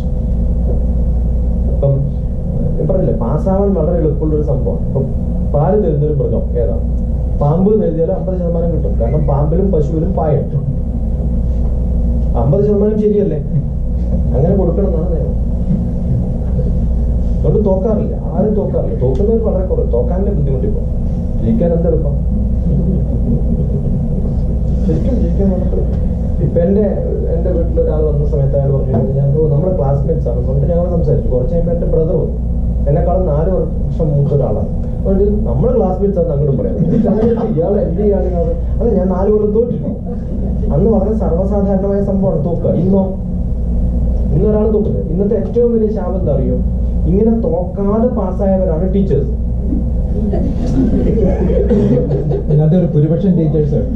ഭൂരിപക്ഷം ടീച്ചേഴ്സ് ഇതുവരെ തോറ്റിട്ടില്ല ജീവിതത്തിൽ. ഇതുവരെ തോക്കാത്ത ഒരാൾക്ക് തോൽവി എന്ന് പറഞ്ഞൊരു സംഭവം അറിയില്ല. അതുകൊണ്ട് പഠിക്കാണ്ട് പാസ്സാവുന്ന അവർക്കറിയാം, അവരുടെ എക്സ്പീരിയൻസ് ആണ്. നമ്മളങ്ങനെയല്ല, പഠിച്ചില്ലെങ്കിൽ തോക്കുമ്പോൾ നമുക്കറിയാം. Different question. ഈ പേരന്റിങ് ആണ് ഇപ്പൊ എല്ലാ പേരൻസിന്റെ കണ്ടത്. നമ്മൾ ഒരു ഏജ് കഴിഞ്ഞ് മേ ബി ആഫ്റ്റർ 10 years പിള്ളേരെ മൈക്രോ മാനേജ് ചെയ്യാൻ ശ്രമിക്കുമ്പോഴാണോ ഈ കുട്ടികൾക്ക് പേരന്റ് എന്നൊരു അകൽച്ച നാച്ചുറലി തുടങ്ങുന്നു? ഈ മൈക്രോ മാനേജ്മെന്റ് കൂടുന്തോറും അവരുടെ ഏജ് കൂടുന്തോറും ഇത് കൂടുന്നു. അപ്പോൾ when they reach like 15-16 there is a big distance. അതിനേക്കാളും leave them bit free, ഒരു ബാലൻസ്ഡ് രീതിയിൽ do not try to micro manage them. ആ രീതിയിൽ വിടുന്നതാണോ ഇപ്പോഴത്തെ സിറ്റുവേഷൻ? ആ ഒരു ചെറിയൊരു മോൻ എത്ര വയസ്സായി? എടാ മോനെ, നമുക്ക് എന്ത് സന്തോഷം അത് കളിപ്പിക്കാനല്ലേ? ആണോ അല്ലയോ? Yes, do you speak to him like an elderly person or because we enjoy it? ആണോ അല്ലയോ? കുറച്ച് കഴിയുമ്പോൾ നമ്മൾ തോന്നും മെച്ചൂർഡായിട്ട് പെരുമാറും, നമ്മുടെ സ്റ്റൈൽ അങ്ങോട്ട് മാറ്റും. He has not grown to that level. കാരണം അങ്ങനെയാണ് ഇത്രയും കാലം അവനോട് പെരുമാറിയത്. അപ്പൊ നമ്മുടെ ബിഹേവിയർ പാറ്റേണിൽ നമ്മൾ ഉണ്ടാക്കുന്ന ചേഞ്ച് അതുപോലെ അബ്സോർവ് ചെയ്യാൻ അവർ പറ്റാത്തോണ്ടാണ്. അതെന്ത് ചെയ്യണം? ചെറിയ പ്രായത്തിൽ നമ്മൾ അത്തരം അബ്സോർവേഷൻ ഉണ്ടാക്കി കൊടുത്താൽ you can become very serious. ഈ ഇന്ത്യയിൽ പ്രത്യേകിച്ചും ഏഷ്യയിലുള്ളത് പോലെ കുട്ടികളെ മാനേജ് ചെയ്യാൻ ബുദ്ധിമുട്ടില്ല യൂറോപ്പിലും അമേരിക്കയിലും. ഏതെങ്കിലും കുട്ടികൾ യൂറോപ്യൻ അമേരിക്കൻ കുട്ടികളെ ഇല്ല, കാരണം അവർ നോക്കുകയില്ല.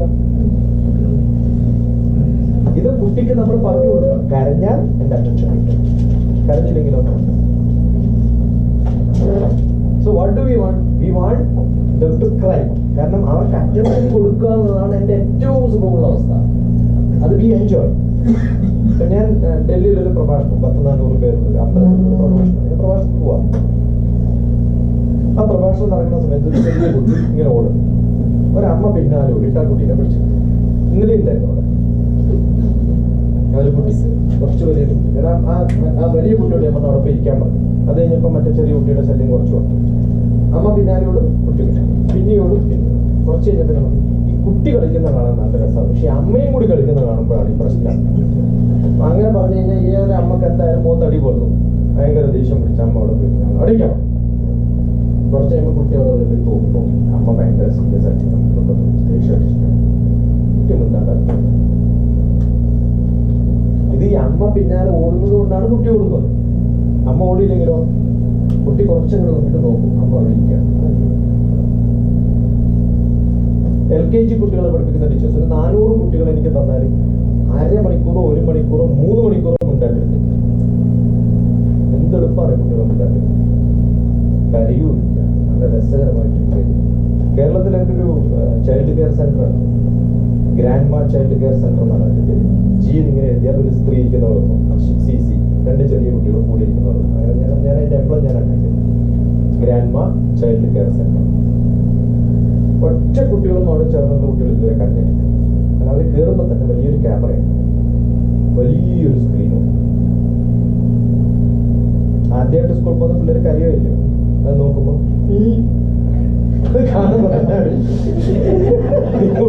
കൺട്രോൾ ചെയ്തിട്ട് പോകാം. അവരെ നമ്മൾ പ്രൊജക്ട് ചെയ്യാനാണ് ഏറ്റവും നല്ലത്. അവർക്ക് തന്നെ ഒരു നോബഡി ക്രൈസ്. എൻ്റെ നല്ലോണം കരയുന്ന കുട്ടിയുടെ മുമ്പിൽ ഒരു ഇത് കാണിച്ചു കൊടുക്കാൻ പറ്റി. ഇതാണ് മാനേജ്മെന്റ് ഇസ് എ ട്രിക്ക്. പല ടീച്ചേഴ്സിന്റെയും KG ടീച്ചേഴ്സിന്റെയും ഒക്കെ ട്രെയിനിങ്ങൊക്കെ ഞാൻ പോവാം, അവരെ പഠിപ്പിക്കാറുണ്ട്. അപ്പോൾ നിങ്ങൾക്ക് കുട്ടികളെ നോക്കാൻ എന്താ ചെയ്യുന്നത്? കീപ് ക്വയറ്റ് എന്ന് പഠിപ്പിക്കുന്ന ടീച്ചർ, നിങ്ങൾ എന്ത് ചെയ്യണേ? You are shouting and what are you seeking? Silence. Shout ചെയ്യുന്ന ഒരാളെ കണ്ടിട്ട് ആർക്കും സൈലന്റ് ആയിരിക്കണം. യു കീപ് ക്വയറ്റ് ഫസ്റ്റ്, എന്നിട്ട് വലുതാണ്. ഇന്നലെ നമ്മള് കണ്ടില്ലേ പിള്ളേരെ കറക്റ്റിലിരുന്നു. രണ്ടാമത്തെ ദിവസം എന്തായിരുന്നു? We don't have to order. ആദ്യം വരുന്ന അങ്ങോട്ട് വരുമോ എന്ന് പറഞ്ഞാൽ പിന്നെ അതൊരു ഓർഡർ ഉണ്ടാക്കിയെടുക്കാം. നമ്മുടെ കുട്ടികളെ ആ ഓർഡർ ഉണ്ടാക്കിയെടുക്കുക. ഏറ്റവും നമ്മൾ അത് ചെയ്യരുത് ഇത് ചെയ്തെന്ന് പറയുന്നതിന് പകരം വീട്ടിൽ ഇഷ്ടംപോലെ ഫ്രീ മാഗസൈൻസും പഴയ ബുക്സും ഉണ്ടോ ഇല്ലയോ? ഈ ചെറിയ കുട്ടിയോട് പറയാം പോലെ എല്ലാ സ്ത്രീകളുടെയും എല്ലാ പുരുഷന്മാരുടെയും 2 ഫയൽ കൊടുത്തിട്ട് അതിനകത്ത് കട്ട് ചെയ്ത് ഫയൽ ചെയ്ത് നോക്കാൻ പറയാം. ശരിക്കും എൻജോയ് ചെയ്യുക. ചൈനീസ് ആരുടെ പടം വന്നാൽ മാത്രം കൺഫ്യൂഷൻ ഉണ്ടാവും, ചോദിക്കുന്നതാണോ സെക്രട്ടറി. You should engage. ആ എൻഗേജ്മെന്റ് ഏത് പ്രായത്തിലും depends on the age, keep them getting engaged. ആ എൻഗേജ്മെന്റ് വരുന്ന സമയത്ത് they will feel themselves A self management process. നമ്മളായിട്ട് മൈക്രോ മാക്രോ അല്ലെങ്കിൽ ഡെവലപ്ഡ് സ്റ്റേജ് അല്ലെങ്കിൽ അണ്ടർ ഡെവലപ്ഡ് സ്റ്റേജ് എന്നൊക്കെ പറഞ്ഞിട്ട് കൺഫ്യൂസ് ചെയ്യേണ്ട കാര്യമില്ല. You must give them sufficient job. Say they start developing themselves a management skill. അതാണ് ഉണ്ടാക്കിയത്.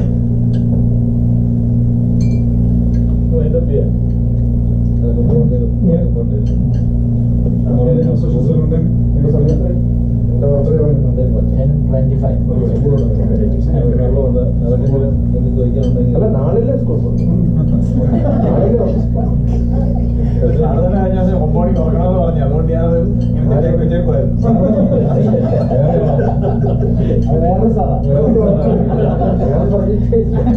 ഞാൻ ഉറങ്ങാണ്ടിരിക്കണതാ. 3 ലിറ്റർ വെള്ളം കുടിക്കുന്നുണ്ട് ആൾക്കാർ.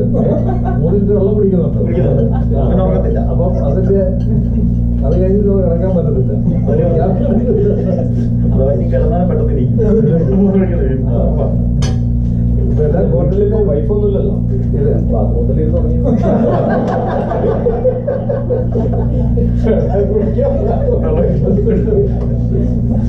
So we'll go for final round. ആർക്കെങ്കിലും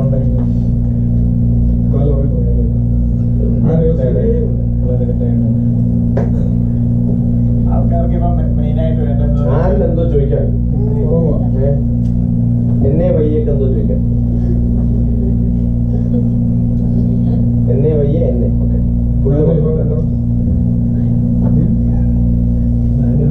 ഇതെങ്ങനെ പ്രയോഗിക്കുന്നതാണ്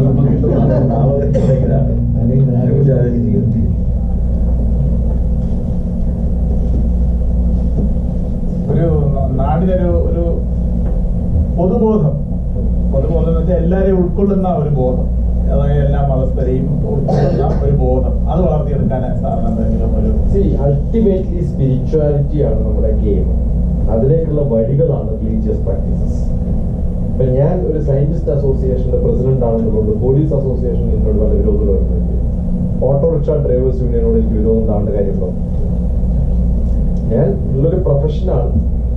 അതിൻ്റെ ഒരു അസോസിയേഷനാണ്, ആണോ അല്ലയോ? ഇപ്പം ഞാൻ ഹിന്ദു മതത്തിൽ കുറേ കാര്യങ്ങൾ ചിലപ്പോൾ ഞാൻ പറയുന്നുണ്ടാവും. ചിലപ്പം നായർ സർവീസ് സൊസൈറ്റിയുടെ ഇന്റർനാഷണൽ വൈസ് പ്രസിഡന്റ് ആയിരുന്നു. അങ്ങനെ ആയതുകൊണ്ട് എനിക്ക് ബാക്കി മതസ്ഥരോട് ദേഷ്യം ഉണ്ടാവേണ്ട കാര്യമില്ല. കാരണം ഞാൻ സയന്റിസ്റ്റ് ആയതുകൊണ്ട് എനിക്ക് പൊളിറ്റീഷ്യൻസിനോട് അത് അവരുടെ ഡെവലപ്മെന്റ് എന്ന് പറയുന്നത് ഈ ഒറ്റൊരു ആർഗ്യുമെന്റ് ആണ്. ഞാനൊരു പോലീസ് അസോസിയേഷന്റെ മെമ്പർ ആയതുകൊണ്ട് എനിക്ക് ആരോട് വിരോധമില്ല, സയന്റിസ്റ്റ് അസോസിയേഷനോട് വിരോധമില്ല. എന്തോ അവരവരുടെ പണി ചെയ്യുന്നു, ഞാൻ എന്റെ പണി ചെയ്യുന്നു. അതുപോലെ ഞാൻ ഒരു കാസ്റ്റിൽ ജനിച്ചു പോയത് എന്റെ ചോയ്സ് അല്ല. It is what is where I am. അതുപോലെ ബാക്കിയുള്ളവർ അതായിപ്പോയത് ഇപ്പൊ നിങ്ങളുടെ കുറ്റമല്ല, നിങ്ങളുടെ അച്ഛന്റെ ആരും അങ്ങനെ ആയിപ്പോയി ഒരു കാലം, പിന്തുടർച്ചക്കാരാണ്. അപ്പൊ അതുകൊണ്ട് you are into that.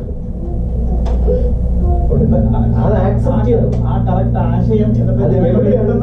എവിടെയാണ് അതിന്റെ കുഴപ്പം നേടുന്നില്ല. ഇപ്പൊ ഞാൻ എന്റെ നാട്ടിലുണ്ട് സ്കൂൾ ഞങ്ങളതാണ്, നടുവിൽ ഹൈസ്കൂൾ ബിലോങ്സ് ടു അസ്. ഒരു ദിവസം ഞാൻ അവിടെ സ്റ്റേറ്റ് ട്രാൻസ്പോർട്ട് കയറിയ സമയത്ത് ഒരു പയ്യൻ ഒരു സീറ്റിലിരിക്കരുത്. അവൻ കയറിയിട്ടുള്ളത് കുറേ ദൂരം ഒരു സ്ഥലത്താണ്, ഒരു school student, may be 4th or 5th class.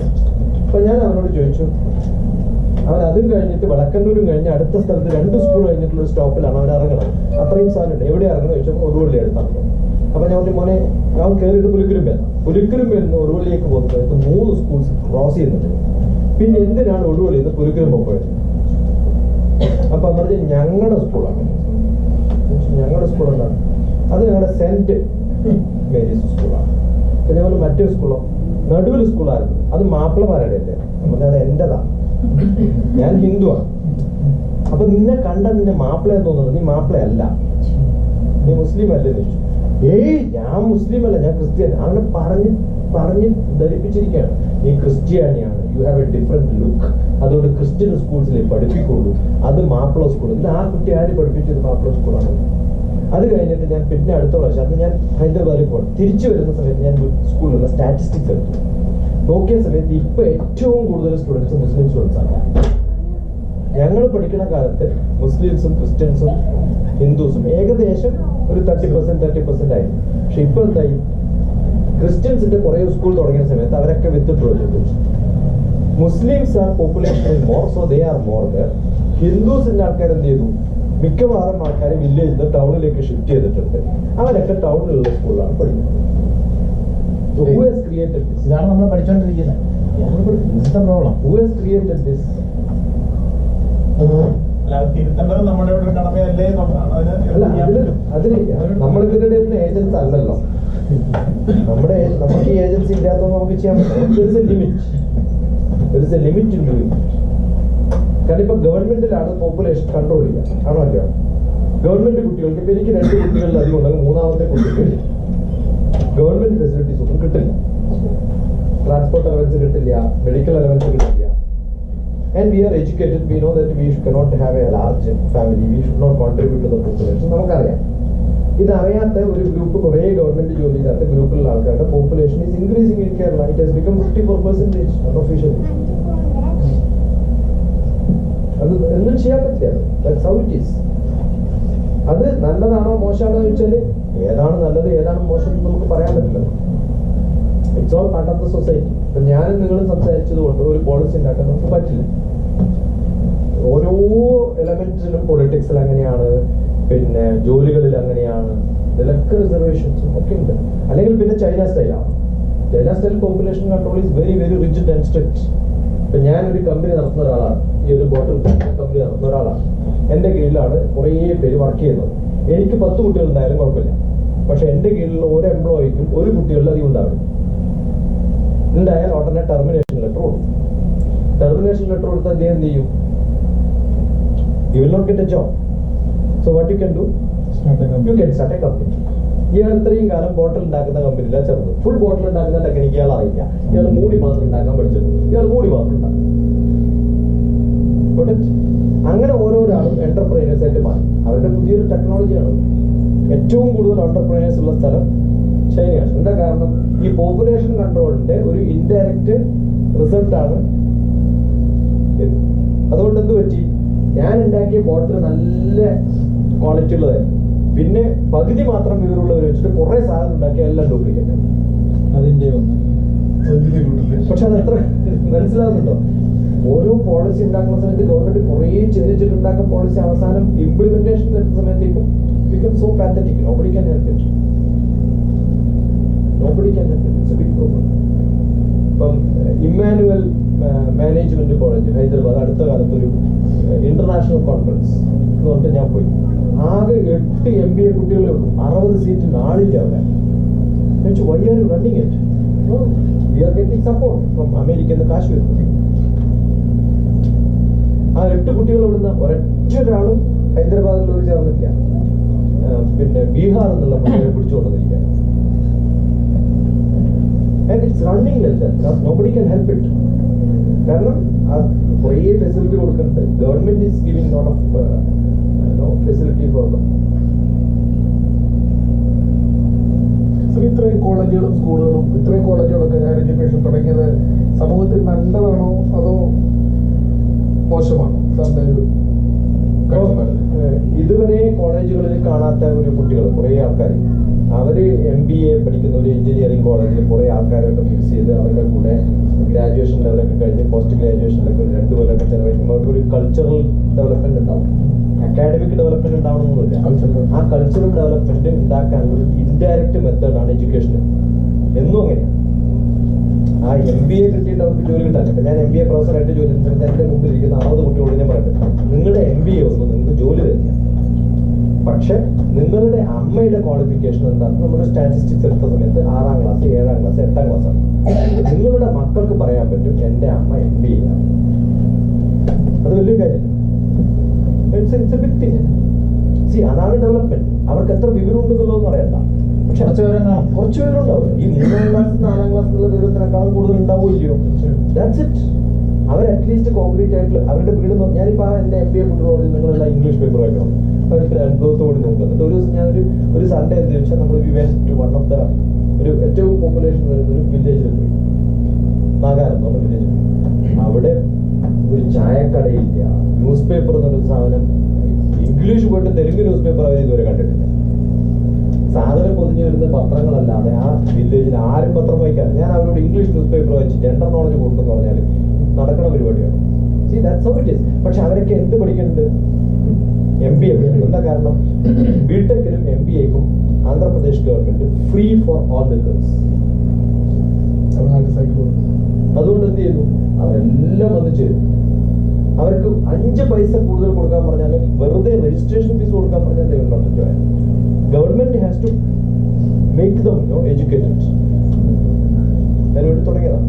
ഒരു ഫൈനലായിട്ടൊരു ഇത്രയും എഡ്യൂക്കേഷൻ എന്നൊക്കെ അഭിമാനം കൊടുക്കുന്നുണ്ടെങ്കിൽ കേരളത്തിൽ നിന്ന് IAS IPS ലെവലിലേക്ക് വരുന്ന റാങ്ക് ഹോൾഡേഴ്സ് അല്ലെങ്കിൽ ആ ലെവലിലേക്ക് വരുന്ന കുട്ടികൾ വടക്കൻ സംസ്ഥാനങ്ങളെ അപേക്ഷിച്ച്, പ്രത്യേകിച്ച് ബീഹാറിലൊക്കെ നമ്മൾ ബീഹാർ പോലുള്ള സംസ്ഥാനങ്ങളിൽ വിദ്യാഭ്യാസം കുറവെന്നൊക്കെ പറയുന്നുണ്ടെങ്കിലും അവിടുന്ന് വരുന്നതിന്റെ അത്രയും എത്തുന്നില്ല. അതിന്റെ മെയിനായിട്ടുള്ളൊരു കാരണം എന്താണ് സാർ? നമ്മുടെ ബിക്കോസ് ഓഫ് വിദ്യാഭ്യാസ രീതിയുടെ ആണോ? നിങ്ങളുടെ എല്ലാവരുടെയും മക്കൾ വളരെ സേഫാണ്. ഒരു ജോലി കിട്ടിയില്ലെങ്കിൽ അവർക്ക് ജീവിക്കാനുള്ള മുതൽ നിങ്ങൾ ഉണ്ടാക്കിയെടുക്കുന്നു. ഉണ്ടല്ലോ, അതുകൊണ്ടാണ് അവർ പഠിക്കുന്നത്. ബീഹാറിലെ കുട്ടികൾക്ക് അറിയാം, അവർ പഠിച്ചിട്ടില്ലെങ്കിൽ കൊച്ചിൻ യൂണിവേഴ്സിറ്റിയിൽ IITയും IISCയും കഴിഞ്ഞാൽ NITയും കഴിഞ്ഞാൽ, NIT പലർക്കും അറിയില്ല, അതുകൊണ്ട് IIT കഴിഞ്ഞാൽ ഏറ്റവും ബെസ്റ്റ് യൂണിവേഴ്സിറ്റി ഏതാണെന്ന് ചോദിച്ചാൽ Cochin university of science and technology ആയിരുന്നു ഒരു കാലം. ഹുസൈനിലാണ് ഞാൻ പഠിച്ചത്. അവിടെ ഒരു കമ്മിറ്റിയിൽ ഞാൻ ഉണ്ടായിരുന്നു. ആ കമ്മിറ്റിയുടെ നമുക്ക് തന്നുള്ള അസൈൻമെന്റ് ഏറ്റവും കൂടുതൽ കുട്ടികൾ വരുന്നത് ബീഹാറിലാണ്. ഞാൻ അതിനകത്ത് പോയിട്ടില്ല, എൻ്റെ പേരുണ്ടായിരുന്നു, പോയിട്ടില്ല. നമുക്ക് ഈ പഠിക്കൊന്നും പോകേണ്ട കാര്യം. എന്തുകൊണ്ട് ബീഹാറിൽ ഇത്രയും പേര് കൊച്ചിൻ യൂണിവേഴ്സിറ്റി അഡ്മിഷൻ കിട്ടും? അവർ വല്ല ക്വസ്റ്റ്യൻ പേപ്പർ കൊടുത്തിട്ടാണോ അല്ലെങ്കിൽ മാൻ പ്രാക്ടീസ് നടത്തണം? കാരണം അവിടെയാണ് സെന്റർ. അവർ ഇവിടെ വന്നിരുന്ന പല സ്ഥലത്തും സെന്ററുള്ളത്. അപ്പൊ അത് അന്വേഷിക്കാൻ വേണ്ടി കുറെ പേര് നോക്കിയ സമയത്ത് ഈ IIT കോച്ചിങ് സെന്റേഴ്സ് എന്ന് പറഞ്ഞിട്ട് 10-100 ഉണ്ടാവും. പക്ഷെ 100 വേറെ സെന്റർ ഉണ്ട് Cochin university admission coaching centres. കാരണം അവർക്കറിയാം IITക്ക് പറ്റില്ലെങ്കിൽ പിന്നെ അവർക്ക് ഓപ്ഷൻ ഇത്. അപ്പൊ ആ പഴയ ക്വസ്റ്റ്യൻസ് മാത്രം എടുത്ത് പിള്ളേരെ ട്രെയിൻ ചെയ്തിട്ട് എത്തിക്കണം അവിടെ. നമ്മളിൽ എത്ര പേര് കേരളത്തിൽ വളരെ ഡെഡിക്കേറ്റഡ് ആയിട്ടൊരു സാധനം വേണം നിർത്താൻ ഒരു ട്രെയിൻ. ഒരു പ്രാവശ്യം നോക്കും. അത് മാത്രമാണ് ഒരു എയിമില്ല. എഞ്ചിനീയറിംഗ് വളരെ കുട്ടികളോട് ചെറിയ പേപ്പർ നിങ്ങൾക്ക് എന്താവണം എന്ന് 90% പേര് ഒന്നും എഴുതാതെ എന്താ വെച്ചാൽ ഞങ്ങൾക്ക് ഒന്നും ആവട്ടെ. ഇപ്പൊ നിങ്ങൾ എന്തിനാ മരക്കണമെന്ന് പറയാം എന്തെങ്കിലും ആക്കാൻ എനിക്ക് ആവണ്ടാതെ പിന്നെന്താ ചെയ്യാൻ? അവർക്ക് ആവണമെന്ന് ആഗ്രഹമില്ല. കാരണം അവർക്ക് അറിയാം എന്തായാലും ഇഷ്ടം പോലെ കാശുണ്ടാക്കണം. ഒരു ജനറേഷൻ അല്ല, അടുത്ത 2 ജനറേഷന് വേണ്ടത് ലാവിഷായിട്ട് ഉണ്ടാക്കി വെച്ചിട്ടുണ്ട്. ഇനി അഥവാ നിങ്ങൾ സഹായിക്കില്ലെങ്കിൽ അപ്പൻ്റെ അനിയൻ സഹായിക്കും, അല്ലെങ്കിൽ അമ്മയുടെ ചേട്ടൻ സഹായിക്കും. ആ സോഷ്യൽ ബോണ്ടേജ് ഉണ്ടല്ലോ, അതുപോലെ സോഷ്യൽ ബോണ്ടേജ് ഉണ്ട്. സോഷ്യൽ ബോണ്ടേജ് ഇപ്പോൾ ഉണ്ടോ? പിന്നെ സ്വന്തം റിലേറ്റീവ്സിന് വേണ്ടി ഇപ്പൊ കുറേ ഉണ്ട്. ഇപ്പൊ നമ്മളിപ്പോ ഒരാളെ കച്ചവടം നടത്തിയിട്ട് എന്തെങ്കിലും അബദ്ധം പറ്റിയിട്ട് പോയി എന്ന് പറഞ്ഞാൽ എന്റെ ചേട്ടന്റെ മകളാണെങ്കിലും ചേച്ചിയുടെ മകളാണെങ്കിലും ചേച്ചിയുടെ മകനാണെങ്കിലും അമ്മാവന്മാരും ചേട്ടന്മാരൊക്കെ അറ്റ്ലീസ്റ്റ് കുറച്ചെങ്കിലും സഹായിക്കുമല്ലോ, കുറച്ചെങ്കിലും സഹായിക്കും. ആന്ധ്രാപ്രദേശിലൊക്കെ എന്താണെന്നറിയും? ഇപ്പൊ നിങ്ങൾ പലപ്പോഴും കേട്ടിട്ടുണ്ടാവും, ചന്ദ്രബാബു നായിഡു ഇലക്ഷൻ തോറ്റു, അതുകൊണ്ട് 4 പേര് ആത്മഹത്യ ചെയ്തു. ഇതൊന്നും ആത്മഹത്യയല്ല, ചേട്ടൻ അനിയനെ കൊല്ലാനൊരു സാഹചര്യം കാത്തു നിൽക്കും. ചന്ദ്രബാബു നായിഡു തോറ്റു അല്ലെങ്കിൽ രംഗാറെഡ്ഡി തോറ്റു, ആര് തോറ്റു എന്ന് പറഞ്ഞാൽ ഒട്ടനെ മണ്ണെണ്ണ ഒഴിച്ച് അന്ന് കത്തി, ചേട്ടൻ അനിയനെ കത്തി. എന്നിട്ട് ഒട്ടനെ പറയും പൊളിറ്റിക്കലി എന്ന് തോറ്റി, അതിന്റെ സഹായവും ചേട്ടന് കിട്ടും, അനിയന് കിട്ടും. അത്ര മോശമൊന്നുമായിട്ടില്ല കേരളം, ആയിട്ടുണ്ടോ? കേരളത്തിന് വെളിയിൽ പല സ്ഥലത്തും ഇത്തരം കുറേ പ്രോബ്ലംസ് ഉള്ള സ്ഥലമാണ്. അപ്പൊ കേരളത്തിലെ സോഷ്യൽ ബോണ്ടേജും ഫാമിലി ബോണ്ടേജും നല്ലപോലെ ഉണ്ട്. അവർ വളരെ സേഫാണ്. ഇനി അവർക്കൊക്കെ അറിയാം ഒന്നുമില്ലെങ്കിൽ മാരേജ് കഴിഞ്ഞാൽ ഹസ്ബൻഡ് കൊടുക്കും. സാറ് പറഞ്ഞത് വരുന്ന ജനറേഷൻ 2 ജനറേഷന് വേണ്ടിയുള്ളത് ഞങ്ങൾ സമ്പാദിപ്പിച്ചിട്ടുണ്ടെന്ന് പറയും. ഉണ്ടല്ലേ? അപ്പൊ ഞങ്ങളെ സംബന്ധിച്ച് ഞങ്ങൾ എന്താ ചെയ്യേണ്ടത്? സ്പെൻഡ് ചെയ്യണം. കിട്ടുന്നത് Give and enjoy.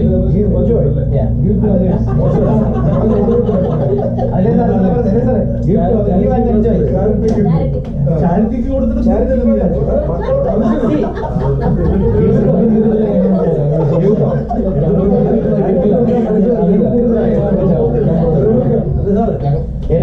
എന്റെ അമ്മ എന്റെ തലയിൽ കൈവച്ചിട്ട് എപ്പോഴും ചൊല്ലാറൊരു മന്ത്രമുണ്ട്, ലക്ഷണപുത്രൻ എന്തിനയ്യോ ധനം, അലക്ഷണപുത്രൻ എന്തിനയ്യോ ധനം. മോനെ നീ നല്ല മോനല്ല, നിനക്കെന്തിനട പൈസ, അതുകൊണ്ട് ഞാൻ ഒന്നും തരാൻ പോകുന്നില്ല. അലക്ഷണപുത്രൻ എന്തിനയ്യോ ധനം, നീ മോശം മോനാണെങ്കിൽ നിനക്ക് കാശ് തന്നാൽ നീ എന്തായാലും കളയും, അതുകൊണ്ട് നിനക്ക് തരാം.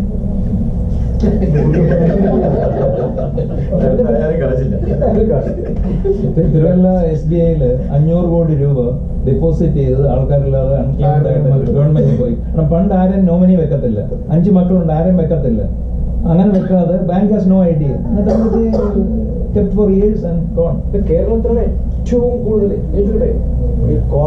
കോർപ്പറേറ്റ് കോപ്പറേറ്റീവ് സൊസൈറ്റികളില്ലേ, കോപ്പറേറ്റീവ് സൊസൈറ്റിയുടെ അസറ്റ്സ് എന്ന് പറയുന്നുണ്ടല്ലോ, they have too much of money. അവർക്ക് എന്താ ചെയ്യേണ്ടതെന്ന് അറിയുന്നില്ല. ഇപ്പോഴോട് പാൻ കാർഡ് വേണം, അതാണ് എന്റെ പേരില് ഒന്നുമില്ലാണ്ട് നിങ്ങളുടെ പേരിൽ എനിക്ക് കാശ് തരാം. എന്റെ പേരിൽ കുറെ പേര് ഇട്ടിട്ടുണ്ട്. ആ കൊടുക്കുന്ന സർട്ടിഫിക്കറ്റ് കൊടുത്ത അദ്ദേഹത്തിന് തിരിച്ചു കിട്ടും പൈസ. എന്റെ പേരിൽ ഇടുന്നോലും അറിയണ്ട, ഡോക്യുമെന്റ് കൊടുത്താൽ അപ്പൊ കാശ് കിട്ടും. ഇവിടെ പല കോഴ്സിനെ പറ്റിയൊക്കെ പറഞ്ഞു, പക്ഷേ പറഞ്ഞതിനെ പറ്റി ഒരു മോശമായ ഒരു ഫിഗറാണ് ഇപ്പോൾ വന്നിരിക്കുന്നത്. ഞാൻ വേറൊരു ചോദ്യമാണ്. മോശമല്ല, ഞാൻ പറഞ്ഞത് വെച്ചാൽ ഏതാണോ നിങ്ങൾ പഠിക്കുന്നത് അതിനകത്ത് താല്പര്യവും അതിൽ ഡീപ്പായിട്ടും പഠിച്ചാൽ യു ക്യാൻ എൻജോയ്. ഇപ്പൊ ഞാൻ ചോദിക്കാൻ പേരില്ല, സാറിന്റെ മക്കള് രണ്ടാമത്തെ മോനെ കേരള പൊളിറ്റിക്സ് അവരെ പ്രൊജക്ട് മൂത്താണ് കൊടുത്തിരിക്കുന്നത്. കേരള പൊളിറ്റിക്സ് പഠിപ്പിക്കാൻ കൊണ്ടല്ല പ്രൊജക്ട് എടുക്കാനുള്ള കാരണം. അതിനെപ്പറ്റി പൊതുവെ പറഞ്ഞു കഴിഞ്ഞാൽ പൊളിറ്റിക്സിനെ പറ്റി പൊതുവെ ഒരു ധാരണ എന്ന് പറഞ്ഞു കഴിഞ്ഞാൽ അത് ഒരു മോശമായ രീതിയിൽ എന്നുള്ളതാണ്. അപ്പൊ ഈ ഒരു പ്രൊജക്ട് എടുക്കാനുള്ള കാരണം എന്താണ്? അവൻ ആദ്യം ചെയ്തത് സദാം ഹുസൈന്റെ എക്കണോമിക്സ് പഠിക്കലാണ്. പിന്നെ ചെയ്തിട്ടുള്ളത് ഡെവലപ്മെന്റ് സ്റ്റഡീസ് ആണ്, അഗ്രികൾച്ചറൽ ഡെവലപ്മെന്റ് എങ്ങനെ നടത്താം. ഈ keeps on exploring what is best. ആ സമയത്താണ് അവൻ മനസ്സിലാക്കിയത് കേരള പൊളിറ്റിക്സ്, എനിക്കും പൊളിറ്റിക്സ് താല്പര്യമുണ്ട്, we keep on seeing TV and we have lot of discussions. ആ സമയത്താണ് അവന് തോന്നിയത് കേരളത്തിലുള്ള പൊളിറ്റിക്സ് എന്ന് പറയുന്നത് entirely different from other politics in the world. നല്ലതായിട്ടോ മോശമായിട്ടോ 2 തരത്തിൽ അവയർനെസ് നല്ല പോലെ. കേരളത്തിൽ സാധാരണ പറയാറുണ്ട് കേരള പൊളിറ്റിക്സ് പഠിക്കാൻ വേണ്ടി വന്നാൽ ആരെങ്കിലും വന്നാൽ അയാൾ കേരള പൊളിറ്റിക്സ് പഠിച്ചു കഴിഞ്ഞാൽ പുതിയൊരു പാർട്ടി തുടങ്ങിയിട്ടേ പോകുമെന്ന് പറയാം. അവരെന്നെ ഒരിക്കലും പഠിച്ചു തീരത്തില്ല, കാര്യം പുതിയ അപ്പം കേരള പൊളിറ്റിക്സിൽ എന്തുകൊണ്ട് ഇത്രയും നമ്പർ ഓഫ് പാർട്ടീസും ഇത്രയും നമ്പർ ഓഫ് ഡിവിഷൻസും ഇത്രയും നമ്പർ ഓഫ് ലിറ്ററേറ്റ് ആയിട്ടുള്ള ആൾക്കാരും ഇത് റിലീജിയൻ കൺട്രോൾഡ് പൊളിറ്റിക്സ് ഉള്ള സ്ഥലമാണ്. ഓരോ റിലീജിയനും സെപ്പറേറ്റ് പാർട്ടികളുള്ള വേറെ സ്ഥലമില്ലല്ലോ. ഇത്രയും കൂടുതൽ റിലീജിയസ് പാർട്ടീസ് ഉള്ളത്, ഈ റിലീജിയസ് പാർട്ടികളിൽ തന്നെ സെപ്പറേഷൻസ് ഉള്ളത്. അവർ ഡിക്ലെയർ ചെയ്ത് ഇന്നാൾക്ക് വോട്ട് ചെയ്യണം, വോട്ട് ചെയ്യണം. ഒരു സ്ഥലത്തും ലോകത്ത് നടക്കാത്ത സംഭവം. അപ്പോൾ റിലീജിയൻ ആണോ ഇതിനെ ഗവേൺ ചെയ്യുന്നത്? കാരണം അമേരിക്കൻ പൊളിറ്റിക്സിൽ റിലീജിയൻ ആയിരുന്നു ലോകം തുടങ്ങിയ കാലം മുതൽ ഇന്ന് വരെയുള്ളത്. It's a highly religious politics in America. അപ്പൊ അതിന്റെ ഭാഗമാണോ ഇപ്പോഴും കേരളത്തിൽ? കാരണം അമേരിക്ക എന്ന് പറയുന്നത് 500 കൊല്ലം പഴക്കമുള്ളൊരു രാജ്യമാണ്, ആണല്ലോ. കേരളം എന്ന് പറയുന്നത് ആകെ 10-60 വർഷം പഴക്കമുള്ളതാണ്. അപ്പൊ 500 വർഷം കഴിയുമ്പോൾ കേരളം അമേരിക്ക പോലെയുള്ള ഒരു പൊളിറ്റിക്സിലേക്ക് മാറുമോ? അപ്പൊ അമേരിക്കൻ പൊളിറ്റിക്സും കേരള പൊളിറ്റിക്സും തമ്മിലുള്ള കമ്പാരിസൺ. സെക്കൻഡ് വൺ, എക്കണോമിക്സ് ആണോ മാറ്റം? എക്കണോമിക്സ് ആണ് പൊളിറ്റിക്സിന്റെ മാറ്റമെങ്കിൽ, കാരണം കാശ് കൊടുക്കുകയും അങ്ങനത്തെ കുറെ സംഭവങ്ങൾ നടക്കുന്നുണ്ട്. അങ്ങനെയാണെങ്കിൽ ഏറ്റവും നല്ല റിച്ച് ആയിട്ടുള്ള ഒരു ഗവേൺ ചെയ്യുന്ന ഒരു പൊളിറ്റിക്സ് ആയിട്ട് മാറും. അങ്ങനെയുള്ള കുറെ പൊളിറ്റിക്സ് ഉള്ള സ്ഥലമുണ്ട്. അത് ഒന്ന് അമേരിക്കയിൽ തന്നെയാണ്. അപ്പൊ ഇത്തരം കുറേ സംഭവങ്ങൾ യൂറോപ്പിലും അങ്ങനെയാണ്. അപ്പൊ ഇത്തരം സംഭവങ്ങളാണോ ഇതിനെ ഗവേൺ ചെയ്യുന്നത് പഠിക്കാനുള്ള? കേരളമാണ്. ഇപ്പൊ ഞാൻ സൈക്കിൾ ഓടിക്കാൻ പഠിക്കുന്ന ഈ റൂട്ടിലാണ്, ആ റൂട്ടിൽ ഓടിക്കാനല്ലല്ലോ പഠിക്കുന്നത്. അതൊരു സാമ്പിളാണ്. നമുക്ക് താല്പര്യമുള്ള കയ്യിൽ ഒതുങ്ങുന്ന ഒരു സ്ഥലത്ത് ഓടിച്ചു പഠിച്ചാൽ പിന്നെ എവിടെയും ഓടിച്ചു പഠിക്കും. എല്ലാ റിസർച്ചും അങ്ങനെയാണ്. എല്ലാ റിസർച്ചും നമുക്കൊരു സാമ്പിൾ വേണം. ആ സാമ്പിളിൽ ഏറ്റവും നല്ല സാമ്പിൾ എടുത്തു കഴിഞ്ഞാൽ you can generalise it tomorrow to many other places. അപ്പൊ അവൻ ഇപ്പൊ കേരള പൊളിറ്റിക്സ് പഠിച്ചുകൊണ്ട് നാളെ ചീഫ് മിനിസ്റ്ററുടെ വേൾഡിൽ വേറെ ഒരു രാജ്യത്തെ ഒരു നല്ലൊരു പൊളിറ്റിക്സ് പഠിച്ചിട്ട് കേരളത്തിൽ കൊണ്ടുവന്നിട്ട് അത് ജനറേറ്റ് ചെയ്യാൻ അങ്ങനെയല്ല ചെയ്യാം. അപ്പൊ കേരള പൊളിറ്റിക്സ് പഠിക്കുന്ന സമയത്ത് ഈ will compare with other politics of the different part of the world. അപ്പൊ ചെയ്യുന്നത് ഇന്റർനാഷണൽ ആൾക്കാർ വന്ന് പഠിക്കുന്ന ഒരു സ്ഥലത്ത് എന്തുകൊണ്ട് കേരള പൊളിറ്റിക്സ് തുടങ്ങിയാൽ കേരളത്തിൽ പഠിക്കാത്തത്? You get less chance for interacting with people across the globe. ഇപ്പൊ ഒരു കോൺഫറൻസ് നടക്കുന്നുണ്ട് 26 ഈ ഏപ്രിലിൽ. അതിൽ വരുന്നത് ഒരു 10-30 രാജ്യങ്ങളിൽ നിന്നുള്ള എക്സ്പേർട്സ് വന്നിട്ടുള്ള ഒരു കോൺഫറൻസ് ആണ്. അപ്പോൾ he will get expose to lot of politics from ഈ വിഷയങ്ങൾ പല സ്ഥലത്തും പഠിക്കുന്നവരെ കാണാൻ പറ്റും. അവരിൽ നിന്നുള്ള കുറെ ഐഡിയാസ് എടുക്കാൻ പറ്റും. അപ്പൊ അതുകൊണ്ട് കേരള പൊളിറ്റിക്സ് കേരളത്തിൽ നല്ല പഠിക്കാം. You do the statistics here, go back അവിടുത്തെ പഠിക്കാം. നമ്മളെ കൊണ്ടൊന്നും സാധിക്കത്തില്ല, അല്ലെങ്കിൽ പറഞ്ഞെ കൊണ്ട് സാധിക്കുന്നെങ്കിൽ തോന്നുന്നില്ല. നമ്മുടെ ആ സിലബസ് സ്റ്റൈല് നമ്മളിപ്പോ ഇവിടെ ചോദ്യം ചോദിച്ചപ്പോൾ നമ്മൾ പറഞ്ഞ ഏത് പ്രായത്തിലാണ് അല്ലെങ്കിൽ ഏത് ക്ലാസ്സിൽ ചെല്ലുമ്പോഴാണ് ചേഞ്ച് ചെയ്തത്. ഇപ്പൊ 10ാം ക്ലാസ് എന്നുള്ള ആ ഒരു ഇപ്പം നമ്മുടെ ഇന്ത്യയിലെ ഒരു സിലബസ് എടുത്താലും ഫിലിപ്പീൻസിലെ സിലബസ് എടുത്താലും വ്യത്യാസം. അവിടെ ഒരു 8ാം ക്ലാസ് ആകുമ്പോഴത്തേക്ക് പ്രൊഫഷണൽ കോഴ്സിൽ തന്നെ ഡൈവേർട്ട് ചെയ്ത് മാറുന്നുണ്ട്. പക്ഷെ ഇന്ത്യയിൽ വരുന്നുണ്ട് നമ്മൾ 10ാം ക്ലാസ് കഴിഞ്ഞിട്ട് നമുക്കൊരു ആളിനെ നമ്മൾ ഡൈവേർട്ട് ചെയ്യാനുള്ള സാഹചര്യം.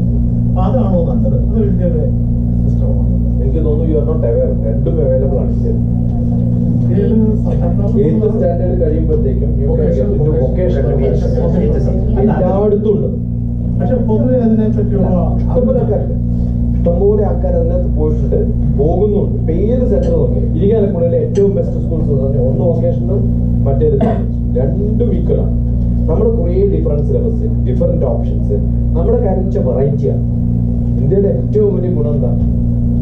നിങ്ങൾക്ക് ഏത് വേണമെങ്കിലും സെലക്ട് ചെയ്യാം. എല്ലാത്തിലുള്ള IGCS വേണോ, ICCS വേണോ, സെൻട്രൽ സിലബസ് വേണോ, CBSE വേണോ, സ്റ്റേറ്റ് സിലബസ് വേണോ, വൊക്കേഷണൽ വേണോ, ITI വേണോ. ITI അതെല്ലാം നമുക്ക് മാറുന്നത് 10ാം ക്ലാസ് കഴിഞ്ഞിട്ട്. Vocational starts from lower grade. 8ാം class മുതൽ ആ സമയത്തെ അവൻ ഇലക്ട്രിക്കൽ എഞ്ചിനീയറിംഗും 10ാം ക്ലാസ്. പിന്നെ അല്ലാതെ എന്തുകൊണ്ട് എല്ലായിടത്തും എല്ലാ വില്ലേജുകളിലും ഒരു വൊക്കേഷണൽ ഹയർ സെക്കൻഡറി മസ്റ്റ് ആണ്. ഞാൻ പഠിച്ച സ്കൂള് അല്ല, എന്റെ നടുവിൽ എന്നൊക്കെ പറയുന്നത് ഏറ്റവും റിമോട്ട് വില്ലേജ് ആണ്. അവിടെയും വൊക്കേഷണൽ ഹയർ സെക്കൻഡറിയിലാണ് എനിക്കറിയുന്ന കുറേ നല്ല കുട്ടികൾ പഠിക്കുന്നത്. കാരണം അവർക്ക് മനസ്സിലായി വൊക്കേഷണൽ ഹയർ സെക്കൻഡറി ആണ് നല്ലത്. പണ്ട് വൊക്കേഷണൽ ഹയർ സെക്കൻഡറിയിൽ ഓപ്ഷൻസ് കുറവായിരുന്നു, ആൾക്കാർ പോകുന്നത് കുറവായിരുന്നു. കാരണം after 10th they used to go to ITI കഴിഞ്ഞാൽ പിന്നെ പ്രൊമോഷനും ഹയർ സ്റ്റഡീസിനും ഓപ്ഷൻ ഇല്ലാത്ത അവസ്ഥയാണ്. ഇപ്പോഴത്തെ ഗവൺമെന്റ് ITI പഠിക്കുന്ന കുട്ടികൾക്ക് 3 പേപ്പർ എഴുതിയാൽ they will become equivalent to +2.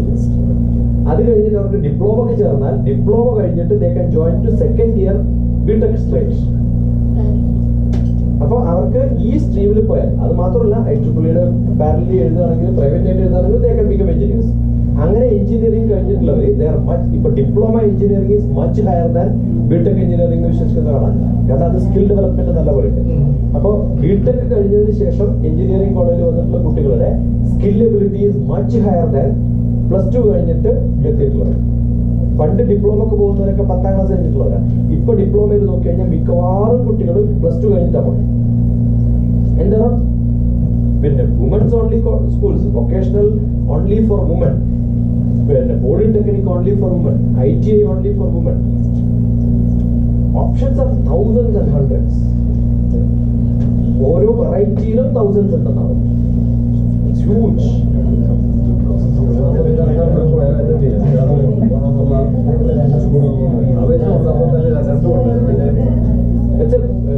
കുറേ ബ്യൂട്ടിഫുൾ ആയിട്ടുള്ള ക്വസ്റ്റ്യൻസ്, ഇതുവരെ ആരും ചോദിക്കാത്ത കുറെ ക്വസ്റ്റ്യൻസ് കേൾക്കും.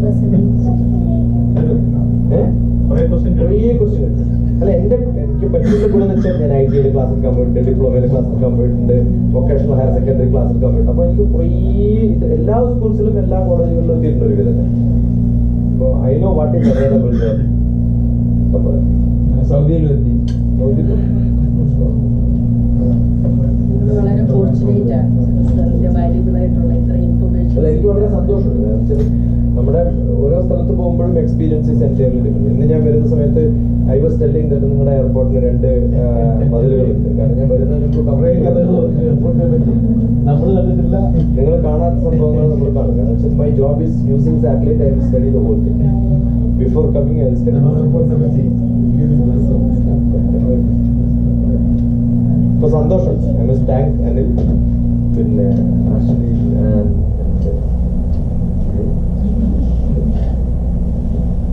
എൻജോയ്. ഏറ്റവും ഇഷ്ടപ്പെട്ടതെന്ന് വെച്ചാൽ ഐ ഹാഡ് മേ ബി ഇതിനേക്കാളും കൂടുതൽ നമ്പർ സ്റ്റുഡൻസ് ഉള്ള ക്യാമ്പുകൾ, ഇതിനേക്കാളും ലോങ്ങർ ക്യാമ്പുകൾ ഞാൻ ചെയ്തിട്ടുണ്ട്. I wish it would have been at least 3-4-5 days. കുറേ മാറ്റം വരുത്താൻ ഈ 2 ദിവസം കൊണ്ട് ഒരു കാര്യം ചോദിക്കാം. ഇന്നലെ സാറ് പറഞ്ഞു സൗദി അറേബ്യയിൽ വർക്ക്ഷോപ്പ് നടത്തിയത് കാണാൻ ഏറ്റവും സന്തോഷിക്കുന്നത്, ഏറ്റവും ഭംഗിയായിട്ട്. എന്താണ് ഇത് ചെയ്യുന്നത്? അതിന് കാരണം എന്ന് വെച്ചാൽ I packed up most of things which I do generally in 3-4 days into 2 days. അതുകൊണ്ട് ഡെൻസിറ്റി കൂട്ടി.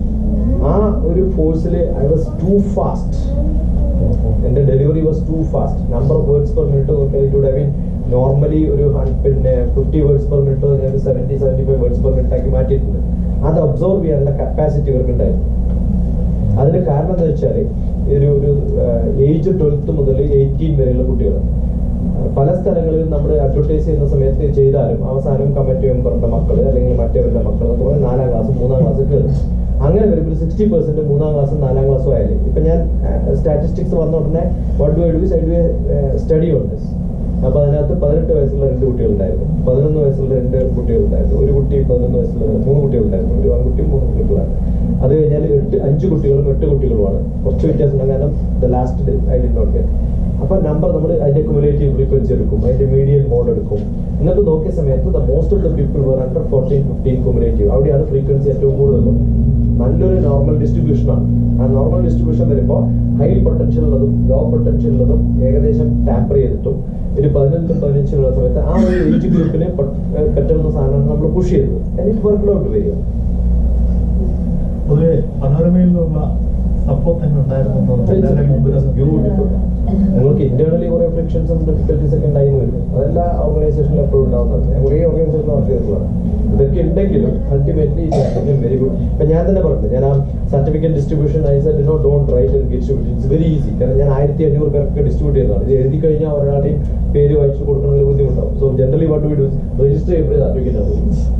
വന്നാലും വീട്ടിൽ വന്നില്ല സർട്ടിഫിക്കറ്റ് കൊടുത്തു, കാശ് കിട്ടി സർട്ടിഫിക്കറ്റ് കൊടുത്തു. പക്ഷേ അദ്ദേഹം എഴുതിയിട്ടുള്ള ഹാൻഡ് റൈറ്റിംഗ് കണ്ടപ്പോൾ എനിക്ക് തോന്നിയത് മണ്ടത്തരായാലും ഞങ്ങൾക്ക് എഴുതണ്ടെന്ന് പറഞ്ഞിട്ടുണ്ട്. എക്സലന്റ്.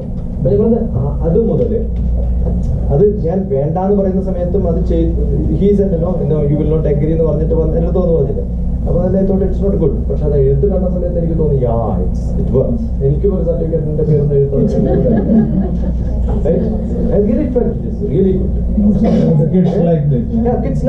അങ്ങനെ എഴുതി കിട്ടുന്ന സാധനം നമ്മൾ ഫ്രെയിം ചെയ്ത് വെക്കും. സാധാരണ ഞാൻ തന്നെ എഴുതി കഴിഞ്ഞാൽ ചിലപ്പം അതിനകത്ത് പേരെഴുതാതെ മുഴുവൻ കിട്ടിട്ട് എന്റെ കസിന്റെ പേര് എഴുതിട്ട് കൊടുക്കും. എന്റെ നീ എഴുതുന്നതാണ്.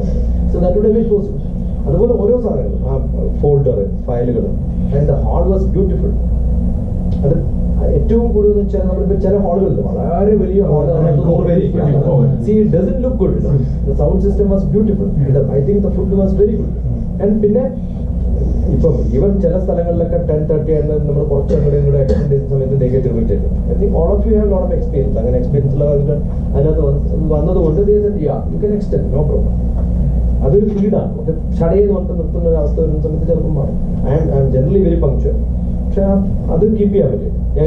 ഞാൻ പറയായിരുന്നു, അബുദാബിയിൽ ഞാൻ പ്രോഗ്രാം നടക്കാൻ പോയ സമയത്ത് എന്നെ പിക്കപ്പ് ചെയ്യാൻ വരുന്ന ആൾ ഒരു അരമണിക്കൂർ കഴിഞ്ഞിട്ടാവില്ല. ഞാനെന്താ ചെയ്യാം? താമസിക്കുന്നത് വേറെ ഹോട്ടലിലാണ്. ഞാൻ ഈ കംസ് ലേറ്റ്. എനിക്ക് അയാൾ വേറെ ആളെ ഏൽപ്പിച്ചിരിക്കുക, ഏതോ PR ഓടെ ഏൽപ്പിച്ചിരിക്കുന്നത്. കാരണം it's like government office. Indian social club എന്നൊക്കെ പറഞ്ഞ ഗവൺമെന്റ് ഓഫീസാണ്. അപ്പൊ PR പിക്കപ്പ് ചെയ്തത്. PR വേറെ എവിടെ പോയിട്ട് ഏതോ ബാങ്കിൽ നിന്നൊക്കെ പോയിട്ട് തിരിഞ്ഞ് ലേറ്റ് ആയിട്ട് തിരിച്ചു വരുമ്പോഴത്തേക്കും 10:15. തുടങ്ങുന്ന 9 മണിക്കുള്ള ഞാൻ അവിടെ എത്തുന്നതായി 10:15. അപ്പൊ ഇത്രയും സമയം എന്ത് ചോദിച്ചാൽ കാർട്ടൂൺ സിനിമ ഇട്ട് കൊടുത്തു സാറേ. ഈ കാർട്ടൂൺ സിനിമ കാണാൻ ഈ പിള്ളേരുടെ ക്യാമ്പിന് വരുന്നത്. പിന്നെ ഞങ്ങളെന്ത് ചെയ്യാൻ? അപ്പൊ അവർക്കറിയില്ല എങ്ങനെ എൻഗേജ് ചെയ്യണമെന്നുള്ളത്. നമ്മുടെ ഹോൾ പർപ്പസ് ഓഫ് വീട്ടിൽ കാർട്ടൂൺ കാണുന്നതുകൊണ്ടാണ് ചിലപ്പോൾ ഈ ക്യാമ്പിന് അയക്കുന്നത്. എന്നിട്ട് ക്യാമ്പിൽ വന്നിട്ട് വൈകുന്നേരം റിപ്പോർട്ട് കൊടുക്കുന്ന സമയത്ത് രാവിലെ എന്ത് ചെയ്തു? അരമണിക്കൂർ കാർട്ടൂൺ ഫിലിം. നമ്മുടെ പേര് പോയോ ഇല്ലയോ? നമ്മുടെ അടുത്ത പ്രാവശ്യം ഞാൻ വരികയില്ല. ഈ സാധാരണ ഈ പോസിറ്റീവ്സ് ഒക്കെ ഉണ്ട്. സാധാരണ ഇവാലുവേറ്റ് ചെയ്തതിന് ആദ്യം പോസിറ്റീവ്സ് ആയിട്ടുള്ളത് മാത്രമേ പറയും. സാറിപ്പോൾ പോസിറ്റീവ്സ് ആയിട്ട് മാത്രമേ പറയൂ. എന്തെങ്കിലും നെഗറ്റീവ്സ് ആദ്യം പറഞ്ഞതിന്റെ നെഗറ്റീവ് സൈഡാണ്. 2 days is not good enough. Yes.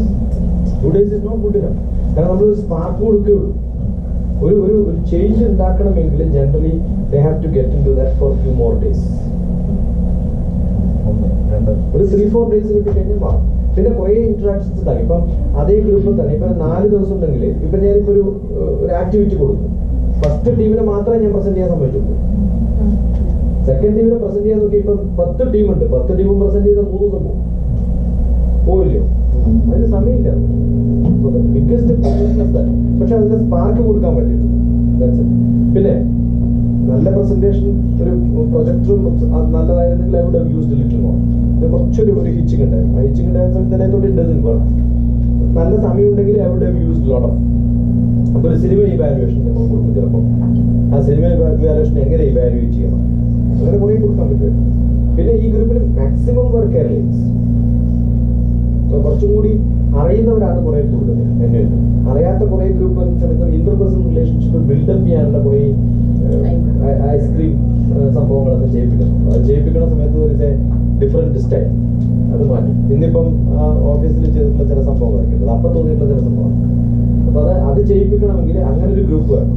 So അവർക്ക് എല്ലാവർക്കും കുറെ പേർക്ക് അറിയുന്നത് അവരോടൊരു സെറ്റിൽമെന്റ് ഉണ്ടായിരുന്നു. I could break it too much. അവർ ഭക്ഷണം കഴിക്കുമ്പോഴും കൂടെ ചെയ്യാം. കാരണം ആ ഒരു കമ്പനിയിൽ നിന്ന് മാറ്റിയിട്ട് വേറൊരാളെ നമുക്ക് എത്തിക്കാനൊരു സമയമില്ല. അപ്പൊ അതിന്റെ എഫേർട്ട് ഞാൻ അധികം എടുത്തിട്ടില്ല. പക്ഷെ I think may not be 100%. കാരണം സെക്കൻഡ് ഡേയിൽ 4-5 കുട്ടികൾ സ്കിപ്പ് ചെയ്തിട്ടുണ്ട്. അതൊഴിച്ചാൽ എനിക്ക് തോന്നുന്നു except 1 or 2 students most of them were on stage. Right?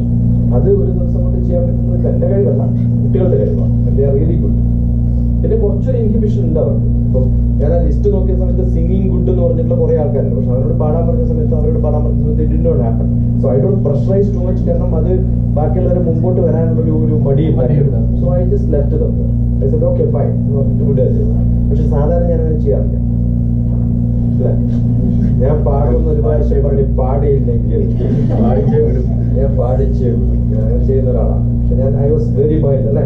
എന്റെ സാധാരണ സ്വഭാവമല്ലല്ലോ അത്. അപ്പൊ അത് എന്റെ ശരിക്കുള്ള ഒരു ട്രെയിനിങ്ങിലേക്ക് എത്താൻ സാധിച്ചില്ല.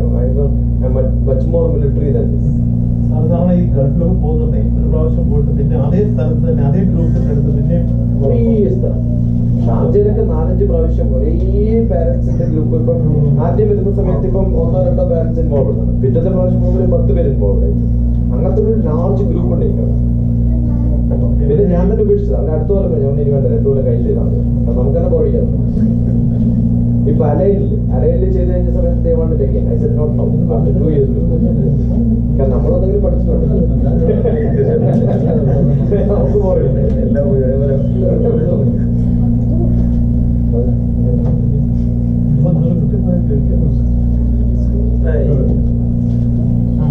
അദ്ദേഹത്തിന് പാക്കറ്റ് കിട്ടിയിട്ടില്ല ഭക്ഷണത്തിന്. പലയിടത്തൊന്നും ഇങ്ങനെ ഞങ്ങളതിനകത്തൊരു ഇൻവെസ്റ്റ്മെന്റ് ആവുന്നേ ഉള്ളൂ. പക്ഷെ ഈ 2 ദിവസത്തെ ചിലപ്പോൾ ട്രെയിനിങ്ങിനേക്കാളും ഇഷ്ടമായിട്ടാണ്. അതിൽ ഞങ്ങളൊരു ഓപ്പർച്യൂണിറ്റീസ് ഞങ്ങൾ വേണ്ടി വെയിറ്റ് ചെയ്തതാണ്. പക്ഷെ നമ്മൾ ഏറ്റവും ഷോർട്ട് കാരണം ബ്യൂട്ടിഫുൾ ക്വസ്റ്റ്യൻസ്. ഏറ്റവും ഇഷ്ടം ക്വസ്റ്റ്യൻസ് ആണ്. അതെ, നമ്മളത് ഒരു ഹൈ സ്റ്റാൻഡേർഡ് ക്വസ്റ്റ്യൻസ് ഒന്നും കുട്ടികൾക്ക് ചോദിക്കാനുള്ള ഒരു കാര്യം വൃത്തിയില്ല. അത് മേ ബി ആഫ്റ്റർ 3-4 days എല്ലാവരും തുടങ്ങിയിട്ടില്ല. ചെയ്തതാണ്. ഞാൻ പലരും ചോദിക്കാനുണ്ടായിരുന്നു, പക്ഷേ ഇപ്പോഴും കിട്ടുന്നില്ല. ഇയാൾ പറ, എന്താ ഞാനൊരാൾ മിണ്ടാണ്ടിരുന്നു പറയും. How was the 2 days program? നീ അധികം വർത്താനം പറഞ്ഞോളാം.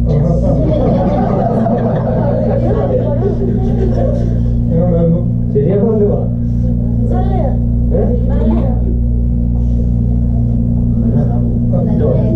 നെല്ലോ അത് ആരുടെ സിനിമ? നെല്ല് നെല്ല് ആരുടെ സിനിമ?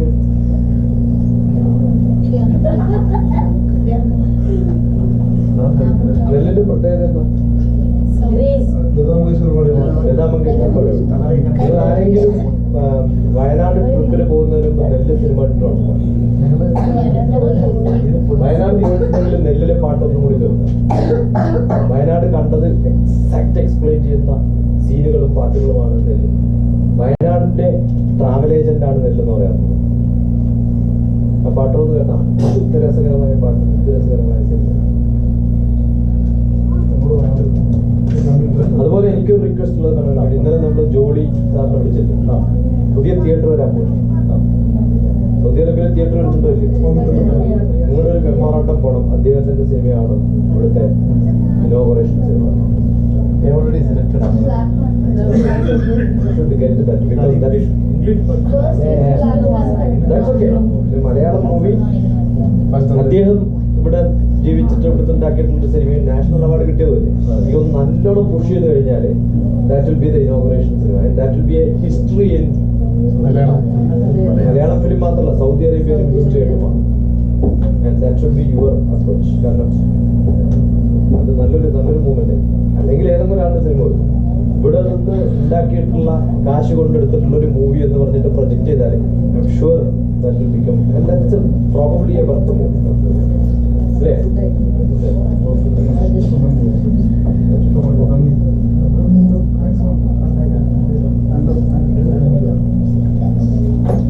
സാറ് ഞങ്ങളോട് ഇത്രയും സമയങ്ങൾ ഞങ്ങളോട് ചെലവഴിച്ചാലും അതിന് ഞങ്ങൾ കിട്ടുകയാണ്. എന്തിനെങ്കിലും ഫോർമുലാക്കണം. അത് ഞങ്ങളെ എട്ട് വെച്ച് പോകാനുള്ള അങ്ങോട്ട് മാറാനുള്ള വിഷമമുണ്ട്. എന്നാലും പല കാര്യങ്ങളും വളരെ ഓഫീസിൽ പോകണം, പിള്ളേരെ സ്കൂളിൽ വിടണമെന്ന് പറയുന്നുണ്ട്. കൊച്ചുകുട്ടികൾ വെള്ളം ഉണ്ടാക്കുന്നു. ചിലപ്പോൾ ഹോളിഡേ ഡിക്ലെയർ ചെയ്യും.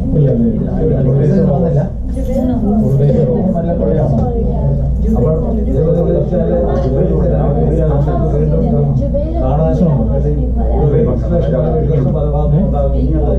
ഞങ്ങളൊരു ഇൻസ്ട്രുമെന്റ് ആകട്ടെ എന്ന് പ്രാർത്ഥിക്കുകയും ഞങ്ങളുടെ സ്ഥാനം കിട്ടിയ നല്ല വാക്കുകളും ഉപദേശങ്ങളും ഞങ്ങൾ തീർച്ചയായും എല്ലാവർക്കും അക്സെപ്റ്റബിൾ ആണ്. എല്ലാവരും ഇത് ഞങ്ങളുടെ ഞങ്ങൾ എല്ലാവരും ഓരോന്നിനും വ്യക്തങ്ങളായിട്ട് മാറും. ഞാനാരും ഉപദ്രവിച്ചിട്ടൊന്നുമില്ല. എന്തെങ്കിലും ഞങ്ങളിൽ നിന്ന് സാർ അതുപോലെ ഞങ്ങളിൽ എന്തെങ്കിലും അങ്ങനെ ഒരു ഉപകാരം ഉണ്ടെങ്കിൽ അത് ഞങ്ങളോടൊക്കെ അത് പൊരുത്തപ്പെട്ട് തരണം.